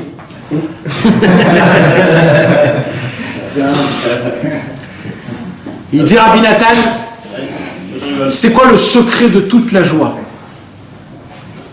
Moi, ça m'a pris, mes amis, beaucoup de temps de comprendre ça. Beaucoup de temps. Parce que Rabbi Nathan, il n'écrit pas ça aussi pachout, noir sur blanc comme ça. Rabbi Nathan, il dit comme ça, l'essentiel de toute la joie qu'on doit avoir, et tout dépend de ça, c'est d'être content que je suis juif. Moi, quand je l'ai lu, ça m'a fait aucun effet, hein, je m'excuse de vous le dire. Je suis juif, bon d'accord, sympa, très bien, voilà. Après, qu'est-ce que c'est? Ouais, mais ça, bon, ça c'est plutôt des paroles que des sentiments entre nous. Une fierté quand même. Oui, bevadaï, mais de là à être mitzvah, de là à être en transe 24 heures sur 24. Oh, il faut pas exagérer. Je suis content, bien sûr que je suis content. Mais oh, de là à être en transe, je suis pas en transe. Je suis pas en transe. Là, pourquoi on dit pas. Pourquoi tu dis. Pourquoi on dit chez le Hassani Goy? Pourquoi on dit pas chez Hassani Yehudi? Voilà. C'est quand il dit merci de Ouais, c'est une grande question. Pourquoi on dit chez le Hassani Goy et on dit pas chez Hassani Yehudi? Ça serait mieux de dire chez Hassani Yehudi.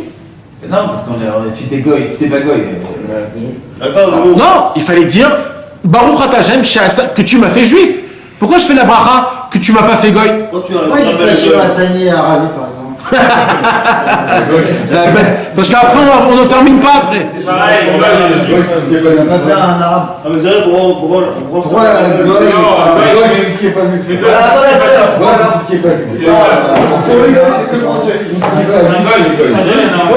Non, parce que les Arabes sont dans le même vieux culte, le monothéisme et tout. Bon, rentrez pas. Pourquoi tout ça? Parce que Dieu nous en préserve. Que Dieu nous en préserve. Il y a plusieurs sortes, il y a des étapes de judaïsme. D'accord? Pour être un Yehudi, un vrai juif, il faut appliquer le code juif, thoraïque. Donc s'il y aurait écrit chez Hassani Yehudi, en fait ça serait que les tzadikim qu'ils auraient dû dire chez Hassani Yehudi. Alors Hachem il te dit, tu sais quoi, moi je te demande même pas de devenir un tzadik. Juste chez le Hassani Goy, ça me suffit. Même si tu es un juif pourri qui ne fait rien, juste rappelle-toi que tu es la Brit Mila et que tu m'appartiens et que je t'appartiens. Même si tu n'es pas pratiquant, juste chez le Hassani Goy. Mais madame, c'est que Hachem il te dit, juste sois reconnaissant. Mais encore une fois mes amis, c'est quoi des juifs? C'est quoi cette simcha énorme? Moi ça m'a pris du temps jusqu'à que j'ai découvert c'est quoi dans les livres. En vérité c'est quoi d'être juif? C'est pas la bride, parce qu'il y a pas de. Ça c'est l'alliance. C'est pas ça, les juifs c'est plus que ça. Il y a des juifs qui n'ont pas l'alliance malheureusement. Des malades, la Brit Mila. Mais quand ils sont malades, je vous avais dit que c'était pas. Ouais, il faut pas faire. Ah, d'accord, donc ils n'ont pas la Brit Mila alors. C'est quoi juif alors, pour lui? Vous savez c'est quoi la racine du juif? Le renouvellement. C'est que tu es dans les mains de Dieu. Mes amis, est-ce que vous avez vu déjà une fois dans votre vie un bébé qui est dans les mains de sa maman et qui se préoccupe quand il va manger son petit lait? Comment on va l'habiller?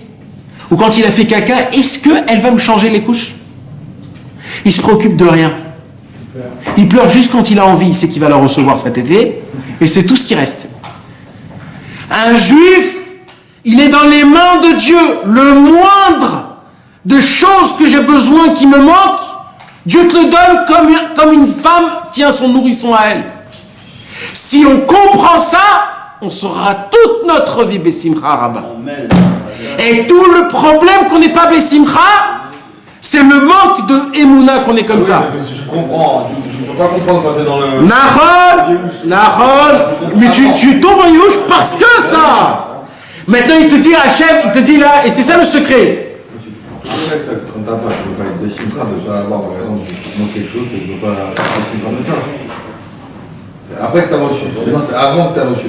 Maintenant, qu'est-ce qui te dit la Torah? Ah, vous voulez savoir c'est quoi la différence entre la vie d'un homme qui sait qu'il est à 100% dans les mains de Dieu et la vie d'un homme qui n'est pas dans les mains de Dieu? C'est les brachot et les klalot. Un homme qui est persuadé que Akadosh Baruch Hu le tient dans ses propres mains, toute sa vie c'est les brachot. Un homme qui n'est pas persuadé qu'il est dans les mains d'Hachem et que Akadosh Baruch Hu vient à tout ce qu'il a besoin et que tout est fait par providence divine et que surtout il y a tout ça, un homme comme ça il vit toutes les klalotes qu'il y a écrit ici. Donc en fait des klalotes c'est pas une malédiction, c'est juste une maquette de deux sortes de personnes. Un mec qui croit qu'il peut gérer sa vie et un mec qui sait que c'est Hachem qui gère sa vie. C'est deux maquettes de deux types de personnes. Et c'est tout mes amis. C'est ça la malédiction. Là c'est pas une malédiction, c'est des maquettes. Tu veux savoir comment ta vie elle serait si t'es pas persuadé que c'est Akadosh Baruch Hu qui te tient dans ses mains et que tout est par la providence divine, tout ça, Jamidbar, tout ce qu'il fait c'est pour le bien, tout ce qui se passe il faut bénir. Tout est comme il faut, et tout ce que tu as besoin, demande-le qu'à lui.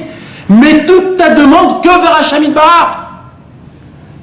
Un homme comme ça, toute sa vie, c'est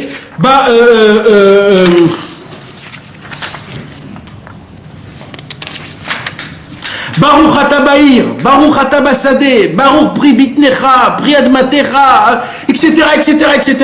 Pardon, les klalotes, c'est dans Chichi, pardon. Pas Hamishi.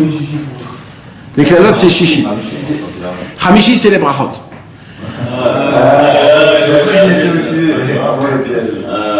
Mais c'est pareil, on vient de voir c'est quoi la différence. Mes amis, c'est la même chose.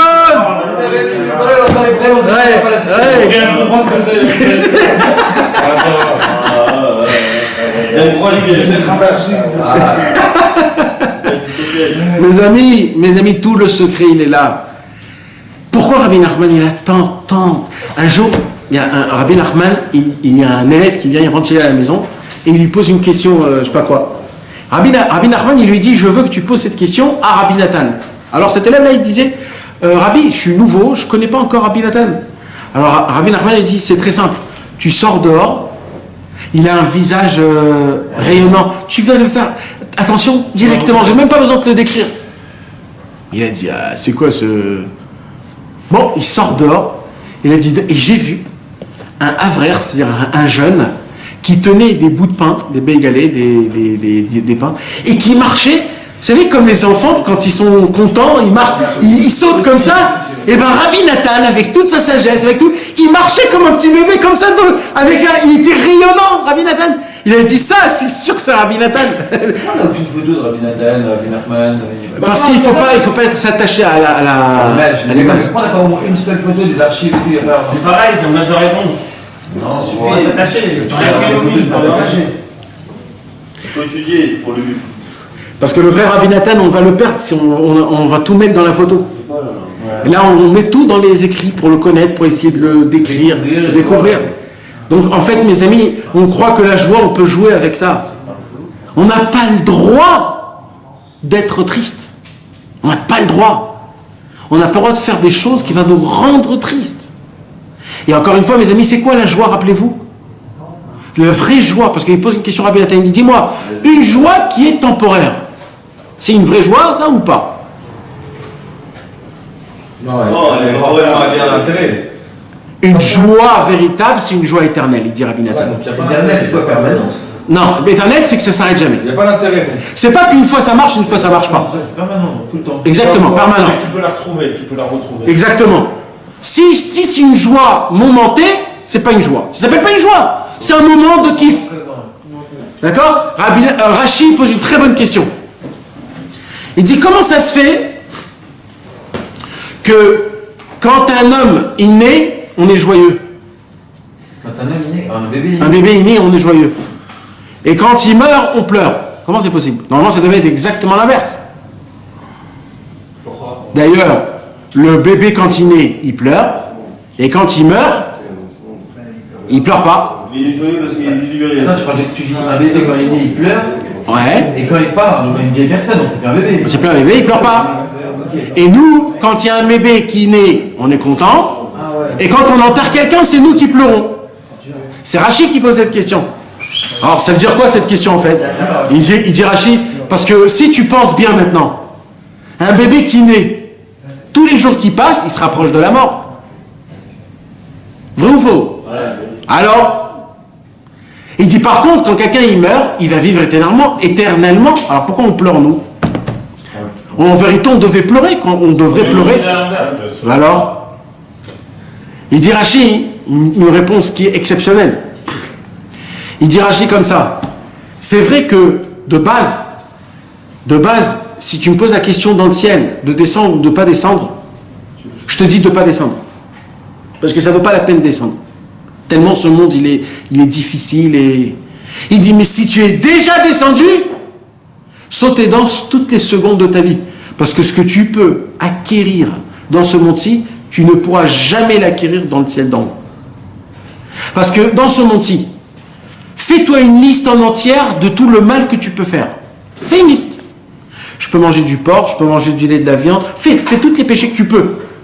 Et il dit, tant que tu ne les fais pas, tu vas recevoir une récompense sur tout ce que tu n'as pas fait cette liste. Toutes les secondes. Toutes les secondes que tu ne fais pas les avérotes, dans le ciel, c'est compté comme si tu as fait une mitzvah. Donc vous imaginez, mes amis, combien chaque seconde qu'on se conduit comme il faut, on est bien dans le ciel. Donc il dit Rachi, et c'est ça la raison pour laquelle le mort, quand il meurt, il pleure pas, mais nous on pleure.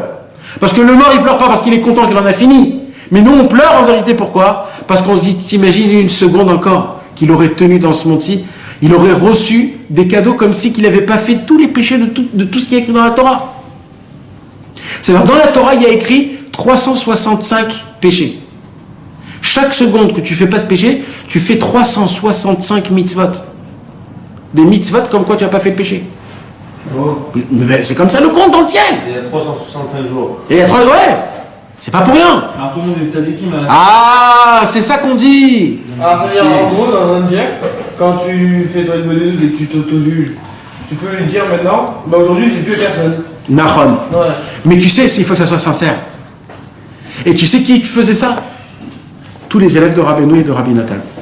C'est ça Al-Zamra. C'est quoi Al-Zamra? C'est quoi de se juger du bon côté? C'est de dire, Ribono Shel Olam, dans mon cadre de ma vie, je suis pas né dans une famille orthodoxe à Mehacharim. Je suis né à Paris avec tous les délires de Paris, dans une famille qui est bon, on va dire sympathisant, etc. Ouais, traditionnaliste, je supporte pas ce mot, et je pouvais faire tous les kiffs de ma vie. Et si tu fais le compte aujourd'hui, je me suis rapproché, Baruch Hashem, je peux dire que même pas la moitié, même le triple de ce que je faisais aujourd'hui, je fais plus rien. Merci mon Dieu que j'ai une kippa sur la tête. Merci mon Dieu que je fais la bracha avant et après. Merci mon Dieu que je vais pas avec des femmes à droite à gauche. Merci mon Dieu que je fais kippour. Tu sais sur quoi Rabbeinu, je vous l'ai dit le cours dernier, sur quoi Rabbeinu il disait merci à Hachem? Que quand il était à l'école et qu'on lui apprenait Aleph Bet et qu'il comprenait pas le Aleph Bet, il savait pas lire, alors le moré il lui frappait. Il dit Rabbeinu que je recevais les coups de mon moré et je me taisais. De ça il remerciait Hachem. Qu'il a eu ce mérite-là. Jusqu'à là-bas, il faut aller. Il faut savoir que chaque chose qu'on fait, ça vaut des milliards. Mais tant que tu n'es pas... Ça, c'est la bracha. Ça, c'est la bracha. Ça, c'est la bracha. Quand tu, comment c'est quoi le mot? Quand tu es conscient de ces choses-là. Mais quand tu n'es pas conscient, ça, c'est la klala. Ça, quand tu te rends compte, la même chose. Et tu vis une vie de klala. Je ne veux pas dire ce qu'il y a écrit. Parce que tu râles sur tout. Il dit Rabbi Nathan, ça c'est une halakha dans l'écoute à la mes amis, qui pète un câble. Mais Rabbi Nathan, il enlève le libre arbitre, je vous le jure que c'est vrai, quand on l'étudie. Il parle de la richesse et la pauvreté, mais c'est un truc de dingue. Il dit Rabbi Nathan, vous voulez savoir c'est qui le vrai riche? Écoutez bien, il me dit je m'en fous l'argent s'il y en a et s'il n'y en a pas. Celui qui n'a pas. Non, Ouais, il en avait vu. oui, il en avait. Il a dit je m'en fous, mais moi je veux que vous... Non, mais après il n'avait pas. Après il n'en avait pas, frère. Son père il a lâché quoi. Il a tout lâché, il n'avait plus rien. Ouais. Et après c'est lui qui tenait tout le monde, il faisait la mendicité pour tout le monde, Rabbi Nathan, imagine-toi. Le méchané. Il dit comme ça Rabbi Nathan, un homme il doit vivre que ce qu'il a besoin vraiment. Pas se contenter. Se contenter, c'est encore un niveau plus haut. Moi, je te dis, tu sais quoi? Ne te contente pas. Ce que tu as juste besoin, Béhémet. Est-ce que tu as vraiment besoin ou c'est un surplus? Mais en étant, pas en t'étranglant, hein, en étant normal. C'est-à-dire, si tu veux t'acheter un truc cher, achète-le toi, mais pas tous les jours. Achète-le toi quand tu as besoin. Tu comprends? Il dit Rabbi Nathan, si on saurait acheter ou vouloir que ce que j'ai besoin, toute ma vie j'aurai tout ce que j'aurais besoin. Il dit Rabbi Nathan, c'est où qu'on commence à rentrer dans le manque? Quand on veut plus que ce que j'ai besoin. Et il dit Rabbi Nathan, et je ne parle pas du besoin minimum, hein, je parle du besoin de chacun. Regardez bien qu'à chaque fois que vous avez un problème, c'est parce que tu as voulu au-dessus de la normalité. Non, de la normalité. Tu voulais acheter un truc de folie, et c'est Stam, c'est-à-dire c'est Stam, vraiment Stam. C'est comme par exemple des montres. On veut tous acheter la Rolex. Maintenant, pourquoi il y a des montres beaucoup plus belles que la Rolex qui coûtent beaucoup moins cher? Presque la Rolex, elle n'est pas du tout belle, mais il faut que tu en aies une, voilà. Parce qu'il faut avoir la Rolex. Ça c'est quoi? Ça c'est une vraie folie, excusez-moi, c'est une folie psychiatrique. C'est une folie psychiatrique, ma vache. Ça c'est une goutte de sang qui gouverne la personne. Et maintenant il y a des... C'est violent ça. C'est comme ça. Mais par contre, il y a des montres qui sont beaucoup plus belles, qui coûtent beaucoup moins cher, mais tu te dis mais non, mais c'est pas C'est la un Rolex. investissement, là, ouais. Ouais, mais toi tu l'achètes pas pour un investissement, on se l'achète parce qu'il faut l'avoir. D'accord, mais moi je ne regarde pas, c'est pas ça que je regarde, tu comprends?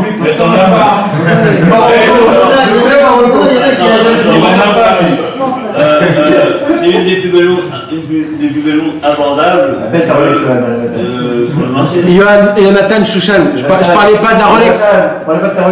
Je parle pas de la Rolex, c'était juste un dougma, je vous demande pardon. Non, c'est pas en général. Non. Une voiture, tu peux acheter une 4x4, une berline, je sais pas. Je vous demande pardon mes amis, parce que j'ai pas fait attention, je me demande pardon que j'ai parlé de ça. Parce qu'on. Non, moi, c'était pas ma kavana, Non, Chazvé Shalom, je veux faire. Alors, tu sais quoi, viens, on parle d'un autre truc, je sais pas, un jeans diesel qui coûte je sais pas combien et truc. D'accord, au lieu de t'acheter un diesel, achète-toi un jean normal comme les autres, même truc, mais c'est pas diesel, c'est pas 999 ou Levi's. Ouais, ni Cooper. Là, tu fais la qualité, le diesel, ouais, ça, c'est un mensonge qu'on nous a fait rentrer parce qu'on paye très cher, alors c'est des bêtises. En Thaïlande, les pauvres, les enfants, pareil. Mais qui sont mes amis, c'est quoi que je veux parler? Il dit Rabbi Nathan. Si vous savez pas, et mes amis, ça c'est un vrai conseil de vie.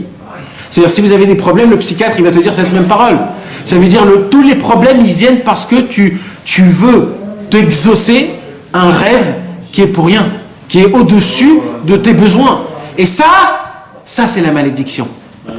C'est imaginaire, c'est même pas au-dessus. Parce que je voudrais bien lire avec vous toutes les malédictions, et vous allez voir que toutes les malédictions, c'est des choses qui sont au surplus. Ça veut dire c'est des choses qui t'arrivent pour rien. Ça veut dire c'est pas parce que tu es dans un problème ou un truc comme ça. C'est des choses qui t'arrivent parce que c'est toi qui te l'as mis. Parce que c'est ça en fait, la Torah elle te fait montrer deux sortes de maquettes. Comment vivre en étant béni tout le temps et comment vivre en étant Chazvé Shalom maudit. Parce qu'à chaque fois, il dit Rabbi Nathan, comme ça, quand tu gagnes 100 shekels, tu es en dette de combien? 100 shekels. De 100 shekels. Pourquoi? Parce que dans ta tête, quand tu as 100 shekels dans ta poche, le cerveau, il va beaucoup plus vite que l'action. Alors le cerveau, il te dit pas, ah super, j'ai 100 shekels. Le cerveau, il te dit, t'imagines, tu as 100 shekels dans ta poche, imagine-toi si tu aurais 200. Donc tu es devenu en dette de 100 shekels. Maintenant, il te dit, Rabbeinu, maintenant imagine-toi, tu as gagné 1000 shekels, tu es en dette de combien? 1000 shekels? De 1000 shekels, donc de 2000. D'accord? Non, de 1000, parce que tu as déjà les 1000. Ouais, ça veut dire que tu as 1000 shekels dans ta poche et tu as 1000 shekels de dette. Voilà. Maintenant, tu as gagné 100 000 shekels. 100 000 shekels. Donc, c'est qui le plus pauvre? Celui qui s'en C'est le riche ou le pauvre? Le riche. Le riche. Vous avez compris, mes amis? Non, le mec, il a 2 barres. Ben oui, eh oui. Parce que tout ce que tu as dans ta banque, dans ton cerveau, c'est comme si tu les as pas parce qu'ils sont déjà chez toi. Donc, tu délires sur combien? Sur le double de ce que tu as dans ta banque. Donc, en fait, toi, ce que tu voudrais, c'est 2 millions. Et lui, ce qu'il veut, c'est 1000 shekels en plus. Ben oui. Comme le pauvre, il a rien, il se contente juste de vouloir manger. Exactement. Donc, c'est qui le plus grand? C'est qui le plus grand problématique? Le riche. Eh oui. Et on veut tous l'être. Le problème, on veut tous. Et on court, c'est pas qu'on veut, on court après ça, que Dieu nous en préserve. Tu comprends? Maintenant, qu'est-ce qu'il dit Rabbi Nathan, le secret? Il dit Rabbi Nathan, gagne 1 million, je te laisse. Mais dans ta tête, vis comme si tu as gagné 1000 shekels. Le plus riche du monde, c'est le vrai riche, ça. c'est humble. Eh oui, et là, tu seras un vrai riche.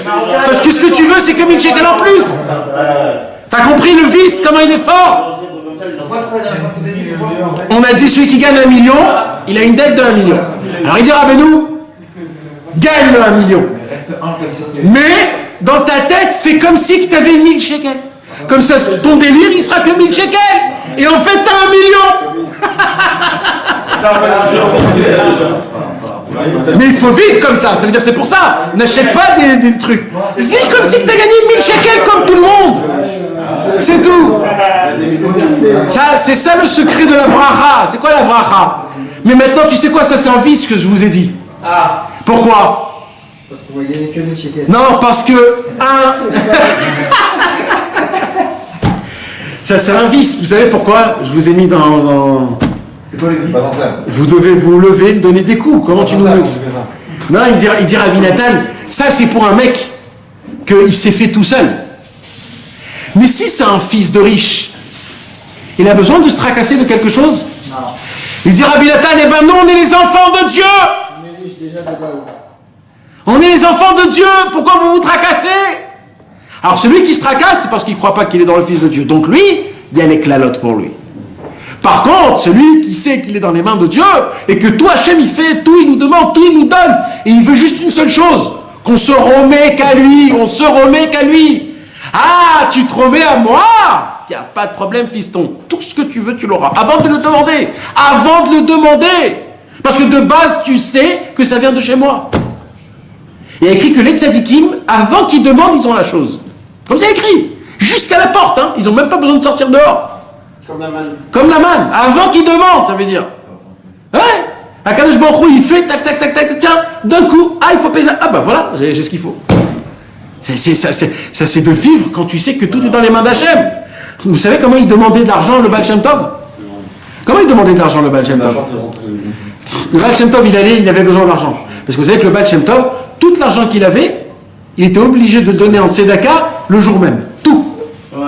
Donc ah ouais, Bémet? Son maaser, tout son argent. Il redémarre à zéro. Tout son argent. Il n'allait pas dormir tant qu'il n'avait pas donné tout. Des fois, il n'arrivait pas à dormir, il disait à sa femme, chérie, va chercher, peut-être il me reste de l'argent. Il ne pouvait pas aller dormir sinon. Pourquoi il devait tout donner? C'était son minag. Tous les jours, il donnait tout son argent à tout le monde. Tous les jours, il reprenait à zéro. Elle repartait à zéro. Donc, il disait que c'était un manque de Mouna de garder pour le lendemain. Exactement, c'est un manque d'émouna. Si Hachem me donne tout, alors je donne tout. Ouais, c'est ça. Parce que tous les jours, je gagne le nouveau euro million pour moi. Ouais, lui, ce qu'il fait, c'est une vraie confiance en Dieu. Ouais, oui, mais maintenant, donc, tu dois t'imaginer que le Baal Shem Tov, il y avait des moments où il avait vraiment besoin. Parce que le matin, il faut acheter du lait. À l'époque, il n'y avait pas de frigo. Le café, les œufs, il faut les acheter le matin. Le pain. T'as dit Hachem lui donne avant qu'il ait besoin. Ouais, d'accord, mais quand même, il y a toujours des... Alors comment? Vous savez comment il faisait? Regardez comment c'est beau et fort. Alors il allait demander, frapper aux portes à droite à gauche. Alors nous, qu'est-ce qu'on fait si on a besoin, que jamais on aura besoin et que toujours on a ce qu'il faut? Alors nous, qu'est-ce qu'on fait? On frappe à la porte, on attend que le monsieur nous ouvre, et quand le monsieur nous ouvre, comment ça va, etc. Est-ce que vous pourrez, s'il vous plaît, m'aider? J'ai besoin de ça et de ça et de ça. Et le mec, il entend, il a dit, ok, je vais la rhum. Le Baal Shem Tov, il allait à la porte, il frappait, et il partait. Son shamash, il disait, mais Rabbi, attends qu'il ouvre la porte, il dit, moi j'ai fait ma ishtadlout. Maintenant, si je dois recevoir de l'argent, ça viendra chez moi à la maison. Et maman, c'était comme ça que ça se passait. Un jour, Rabbi Nathan, c'était dans une période, à la fin de sa vie, c'était Erev, Pessah, Mamash. C'est-à-dire, ce soir, c'est Pessah. Et sa fille, elle rentre chez son papa, chez Rabbi Nathan, et elle dit, papa, je sais qu'on vit dans la Emouna, je sais, mais il y a un problème, c'est que si on ne prépare pas maintenant Pessah, on ne pourra pas préparer Pessah pendant Pessah. Et là, on n'a rien, on n'a pas de matzot, on n'a pas de vin, on n'a pas de poulet, on n'a pas de viande. Et il y a un minimum, c'est les matzot. le vin, les 4 coupes de vin, Pessah. C'est-à-dire, même si on n'a pas de poulet, mais au moins, les matzot, il faut les préparer, les matzot. Tu pourras te faire des matzot. C'est maintenant ou jamais. Rabbi Nathan, il la regarde, il dit, tu sais, ma chérie, je me tracasse pas si j'aurais pas. Mais vadaï que j'aurais Pessah. Tu crois qu'Hachem, il va laisser un juif sans rien? Moi, ce que je me tracasse, c'est le vrai Pessah spirituel. Comment je vais sortir d'Égypte? Est-ce que je vais être vraiment joyeux à Pessah? Est-ce que je suis assez pur pour lire la Haggadah de Pessah? C'est ça, moi, qui me tracasse. Alors, il dit, mais papa, je sais, tout ça, je sais, mais il faut préparer. Et il lui dit, t'inquiète pas, pour Pessah, il y aura tout. Ses élèves. Comme par hasard, il y avait un juif qui un jour il s'est dit, je voudrais faire un cadeau à Rabbi Nathan, Bikurim. Et il repoussait, demain, après-demain, dans une semaine, après une semaine, etc. etc. Jusqu'à que Pessah est venu, il se dit, mais attends, ça fait trop longtemps. Alors il a dit, tout ce que j'ai chez moi à la maison, je coupe tout en moitié, je donne tout à Rabbi Nathan. Il a envoyé une charrette, une chariote, comment on dit? Une charrette remplie de tout ce qu'il faut pour Rabbi Nathan. Erev Pessah, tout était préparé, chaud, tout bien fait. Il vient Rabbi Nathan chez sa fille, il dit, tu vois ma fille, tout ce qu'on veut dans ce monde-ci, c'est de te tracasser dans ton cerveau. Mais Tarles, tout est comme il faut à la fin du compte. On veut juste te prendre ton cerveau. C'est tout ce qu'on veut. Un jour, il y a une très belle histoire avec le Baal Shem Tov. Un jour, le Baal Shem Tov, il y avait un homme, il a dit au Baal Shem Tov, je veux apprendre comment je veux avoir le bitachon. Je veux avoir la confiance en Dieu. Il a dit, tu vas avoir vraiment la confiance en Dieu? Il me dit oui. Alors il dit, sache une chose. Fais comme si tu avais le bitachon et maintenant, tu vas avoir confiance en Dieu comme si de rien n'était. Alors il dit, ok. Il lui dit, c'est quoi ton problème? Il lui dit, chaque année, je paye l'année de ma maison et de mon café. Avant, c'était les bars, des bars des bars on buvait, les goyim, ils s'asseyaient, ils buvaient, ils mangeaient. Et les juifs, c'est eux qui toujours ils louaient, ils vendaient. Maintenant, ça se louait d'année en année. Et quand des fois, le juif, il n'avait pas de quoi payer pour l'année, alors il le laissait encore une année. À la fin d'année, il lui disait, maintenant, tu me donnes 2 ans. Et aussi un intérêt.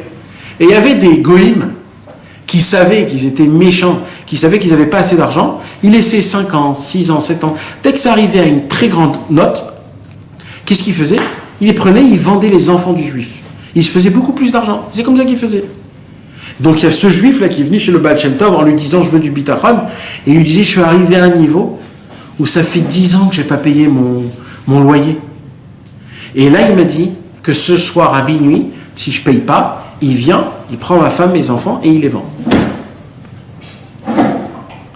Alors le Baal Shem Tov, il lui dit, alors c'est maintenant que tu peux appliquer le bitachon. Et confiance en Dieu. Il lui dit, mais ok Baal Shem Tov, mais là c'est ce soir à minuit. Qu'est-ce que tu veux?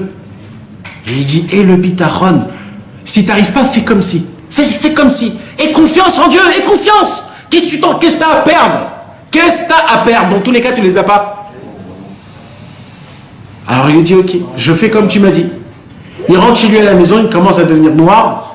Sa femme, elle lui dit, comment on va faire? Il dit, qu'est-ce que tu t'inquiètes, chérie? On aura l'argent, on a jusqu'à minuit. Il est 7 heures. Qu'est-ce que tu veux? Non? C'est le Yetzer Hara. Vers 8 heures, le mec qui veut prendre l'argent, il frappe à la porte. Où est mon argent? Il dit, mais qu'est-ce que t'as, frère? Il est minuit, il est 7 heures. À minuit, on a dit. Ouais, mais dans 3 heures, tu vas pas réunir, t'as rien à manger, tes enfants ils sont là. Il dit, mais qu'est-ce que tu te tracasses, toi? C'est à minuit, je dois te payer. Il est rentré dans le jeu, mamache. Après, le Yetzer Hara, il continue. Il lui a emmené un autre monsieur qui lui dit, un docteur, il frappe à la maison de ce monsieur. Il lui dit, je suis venu, je vois ta figure, elle est complètement, t'es pas bien du tout, t'es très malade. Je lui dis, mais moi je suis pas malade, moi je vois très bien. Il lui dit, mais pas du tout. Et il a dit, vite enlève tes habits, il faut que je te fasse les... Vous savez, quand on prend on prend des verres, on met des ventouses, exactement. On met des ventouses. Il a dit, il faut que je te fasse à tout prix des ventouses. Enlève vite tes habits. Et là, il dit, Mais qu'est-ce qu'il veut celui-là? Il ne veut même pas appeler, c'est quoi ce docteur? Et il se retrouve tout nu, à plein doigt, le mec il lui fait des trucs. Il lui dit mais qu'est-ce qui se passe? Il dit moi, je me suis dit bitachon, c'est bitachon. Allez vas-y, bitachon Ba'Hachem. Le mec il commence à lui mettre les ventouses comme ça, 1, 2, 3, 4, 5, mais il les enlève, et tu sais quand il les enlève, il pique pour que le sang il sort. Alors il enlève le verre, il pique, et comme ça a été aspiré, il y a plein de sang qui sort. Et il avait sur son dos plein de sang rempli de sang. Mais en fait, c'était rien, c'était juste la ventouse en fait. Et comme ça, minuit arrive. Lui, il était assis sur la table à manger avec le sang qui coulait de tous les côtés.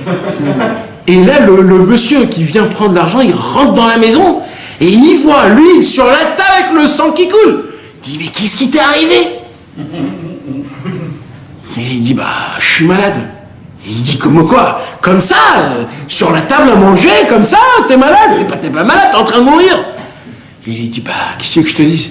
Il dit, tu sais quoi, laisse tomber pour les 10 ans, je te laisse cette année, refais-toi, et à la fin, tu me donnes juste 1 an. Les 10 ans, ils sont pour toi. Il est parti chez le Baal Shem Tov, il a dit, bah, tu sais quoi, maintenant, Baal Shem Tov, maintenant, c'est moi qui ai honte. Parce que je vois comment Hachem, il fait les choses. J'aurais pu me dire, m'engueuler avec ma meuf. J'aurais pu me bagarrer avec le monsieur qui m'a donné les 10 ans. Et le docteur, rien à voir, qui vient, qui me pique, je sais même pas d'où il est venu ce mec, et qui me fait couler du sang, mais quoi? Mais il faut devenir fou pour accepter des choses pareilles. Mais je vois que tout est la main de Dieu.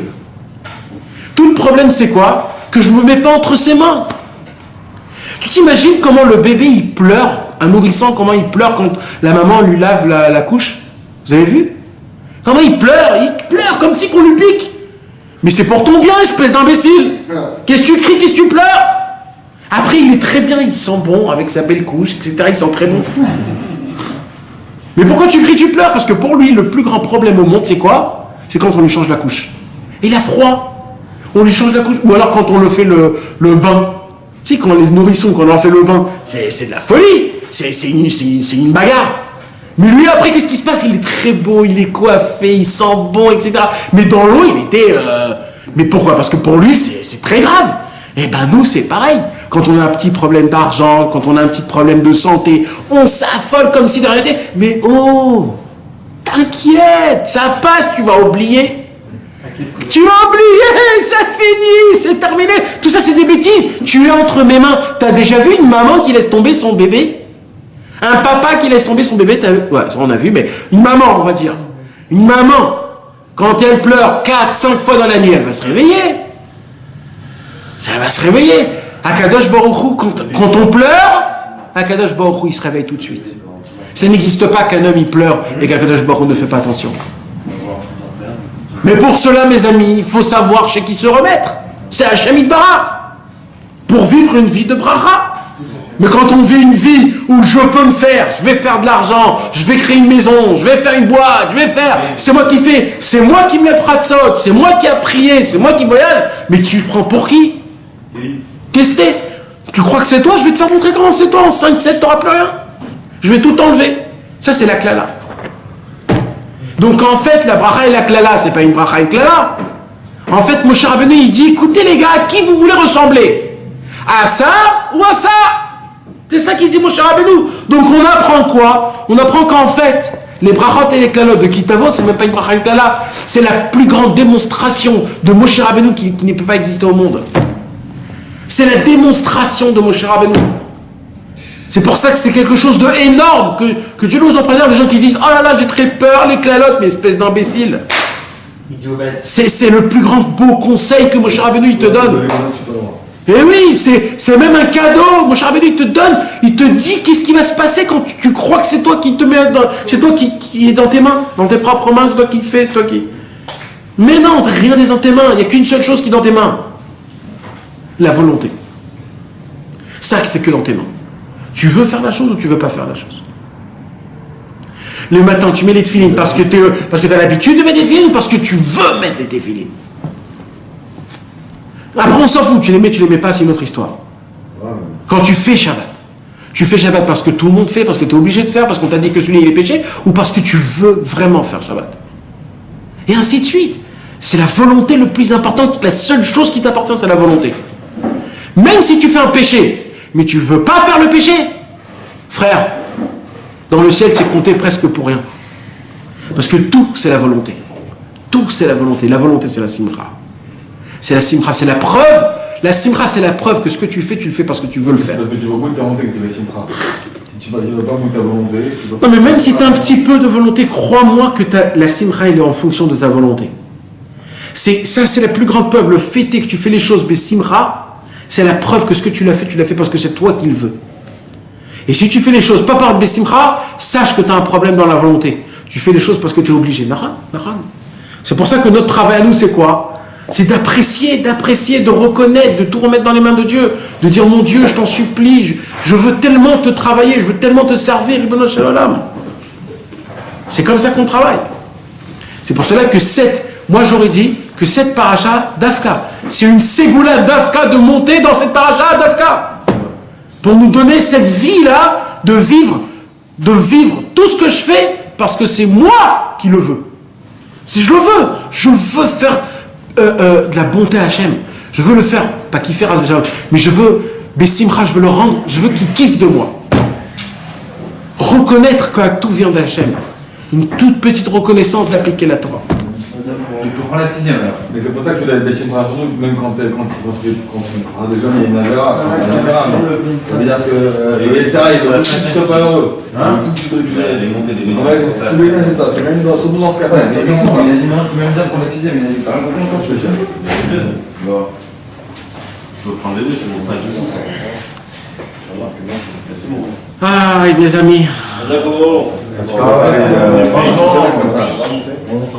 Tellement que c'est important. Mais on n'a même pas touché, c'est quoi la simcha, frère? On a un tout petit peu goûté, c'est quoi la simcha? Mais la vraie simcha, mon ami. Ah!